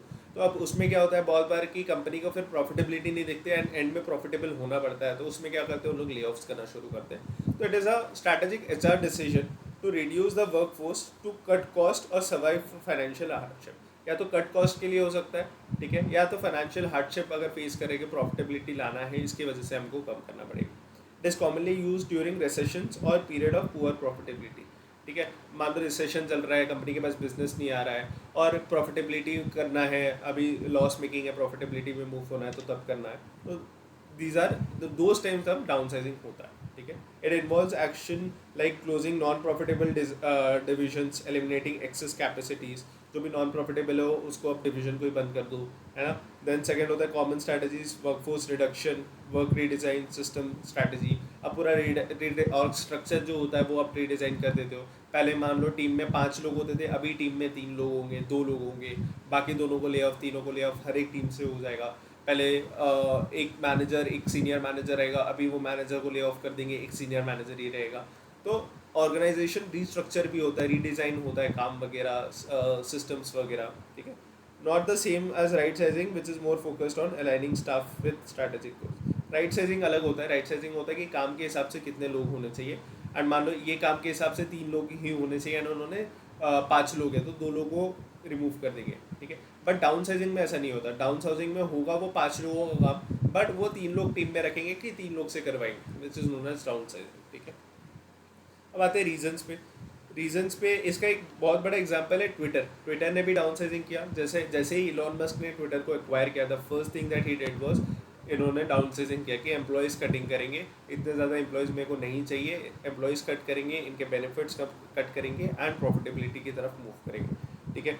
तो और बहुत सारे अलग भी रीजंस होते हैं, ठीक है. अब रीजंस देखते हैं. Reasons for down sizing: economic crisis, recession में अगर इकोनॉमी चली जाती है तो उनका नॉर्मल बिजनेस ही नहीं आएगा, बिजनेस नहीं आएगा तो उनका लॉस होगा, लोग ज़्यादा रहेंगे, बिजनेस नहीं आएगा तो प्रॉफिटेबिलिटी डाउन हो जाएगी, तो उस टाइम पे इकोनॉमिक क्राइसिस, रिसेशन.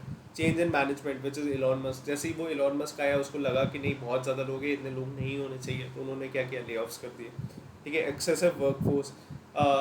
जब आपको लग रहा है कि हमने रिक्रूट कर लिया है, जैसे इन्फोसिस, टीसीएस की अगर प्रोजेक्ट आने वाला है, हमने 10,000 फ्रेशर्स हमने ऑनबोर्ड कर लिया, अब क्या हुआ, वो प्रोजेक्ट ही नहीं आया, हमारे पास 10,000 फ्रेशर्स भी है.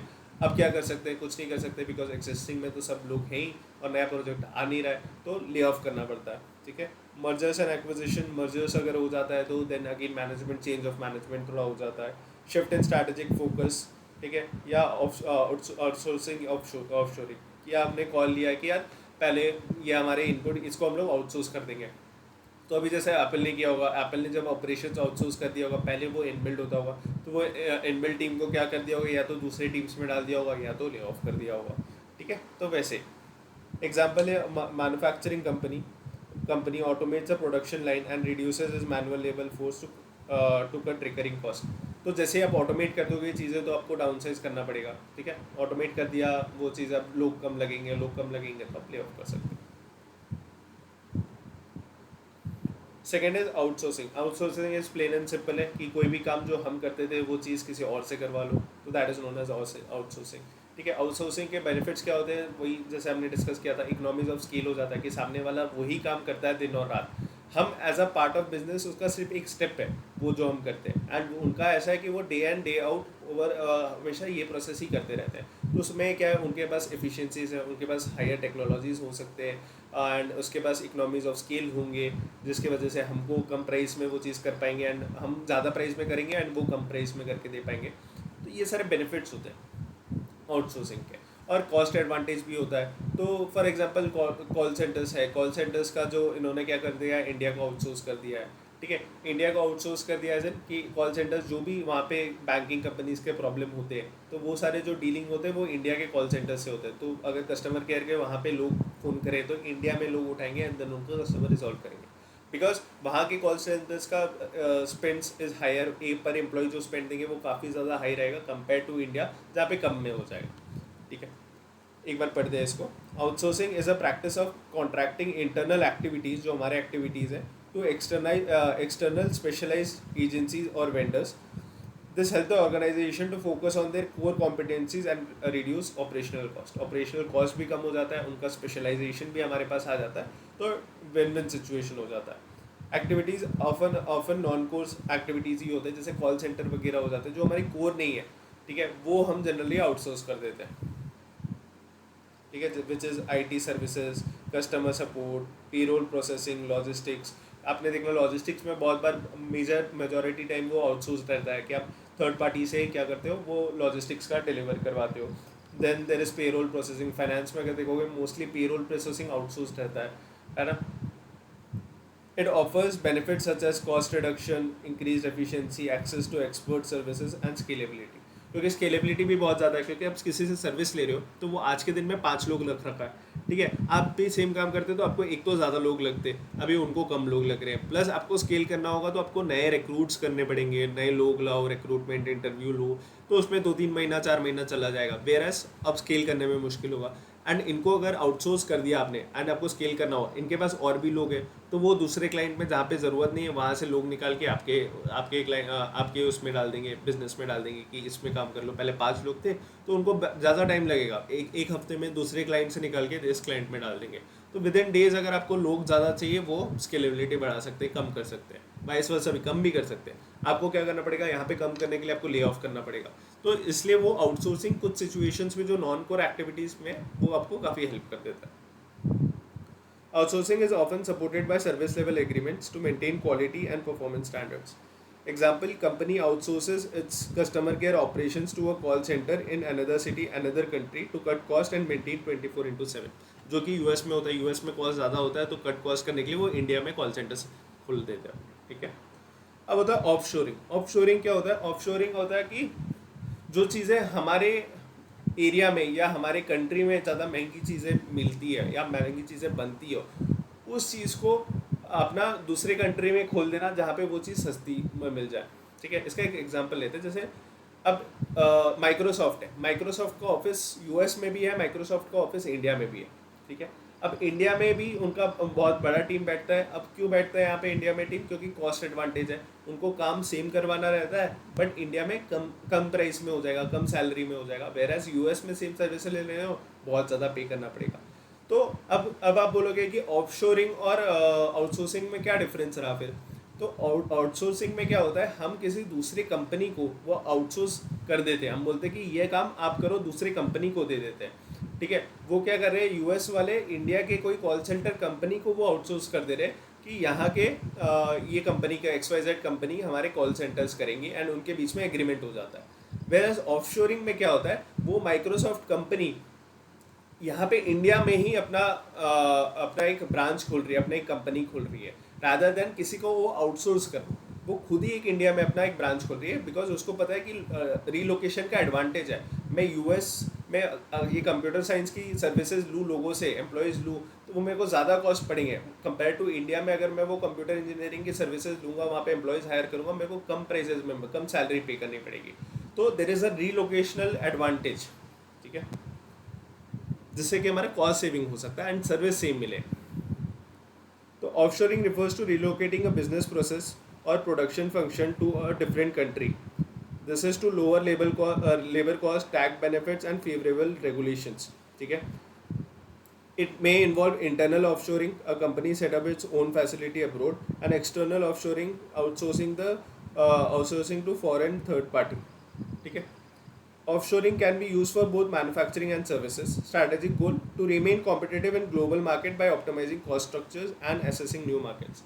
आप नए मार्केट्स को एसेस कर सकते हो जहाँ पे भी आपको दिख रहा है कि आपका कॉस्ट स्ट्रक्चर बेटर हो रहा है, जहाँ पे आपका कॉस्ट कम हो रहा है because of this relocation advantage. अब वो करोगे। बहुत लोग क्या करते हैं, बहुत लोग जैसे मुंबई में स्टार्टअप्स, बहुत मुंबई के स्टार्टअप्स क्या होंगे, शिफ्ट हो गए पुणे में या फिर क्या बोलते हैं बैंगलोर में। क्यों वो लोग शिफ्ट हो गए? क्योंकि रेंटल कॉस्ट ऑफ मुंबई का बहुत ज़्यादा हाई है, वहाँ पे सस्टेन करना थोड़ा मुश्किल है। सेम अगर वो मुंबई पुणे मूव हो जाए या फिर वो बैंगलोर मूव हो जाए तो उनको वो रेंटल में काफ़ी ज़्यादा वो हो जाता है, कम हो जाता है। जैसे जेप्टो नहीं किया, जेप्टो का ऑफिस मुंबई में था बट जेप्टो ने किया कि वो जेप्टो मुंबई से मूव होके बैंगलोर मूव हो गए बिकॉज उनका जो रेंटल सेविंग्स होता उसके वजह से उनका टेक्निकल एडवांटेज होता कि अगर वो मुंबई से मूव होके बैंगलोर आ जाए तो उनका कॉस्ट स्ट्रक्चर में रेंट कम हो गया, कॉस्ट स्ट्रक्चर बेटर हो गया। Example, US based software company set up a development center in India to take advantage of skilled labor at a lower cost, ठीक है। एग्जाम्पल माइक्रोसॉफ्ट ही हो जाता है ना। तो ये आपका कंप्लीट हो जाता है मॉडर्न बिजनेस एनवायरनमेंट, ठीक है। This is complete summary and ये नोट्स मैं आपके साथ शेयर कर दूंगा टेलीग्राम ग्रुप में।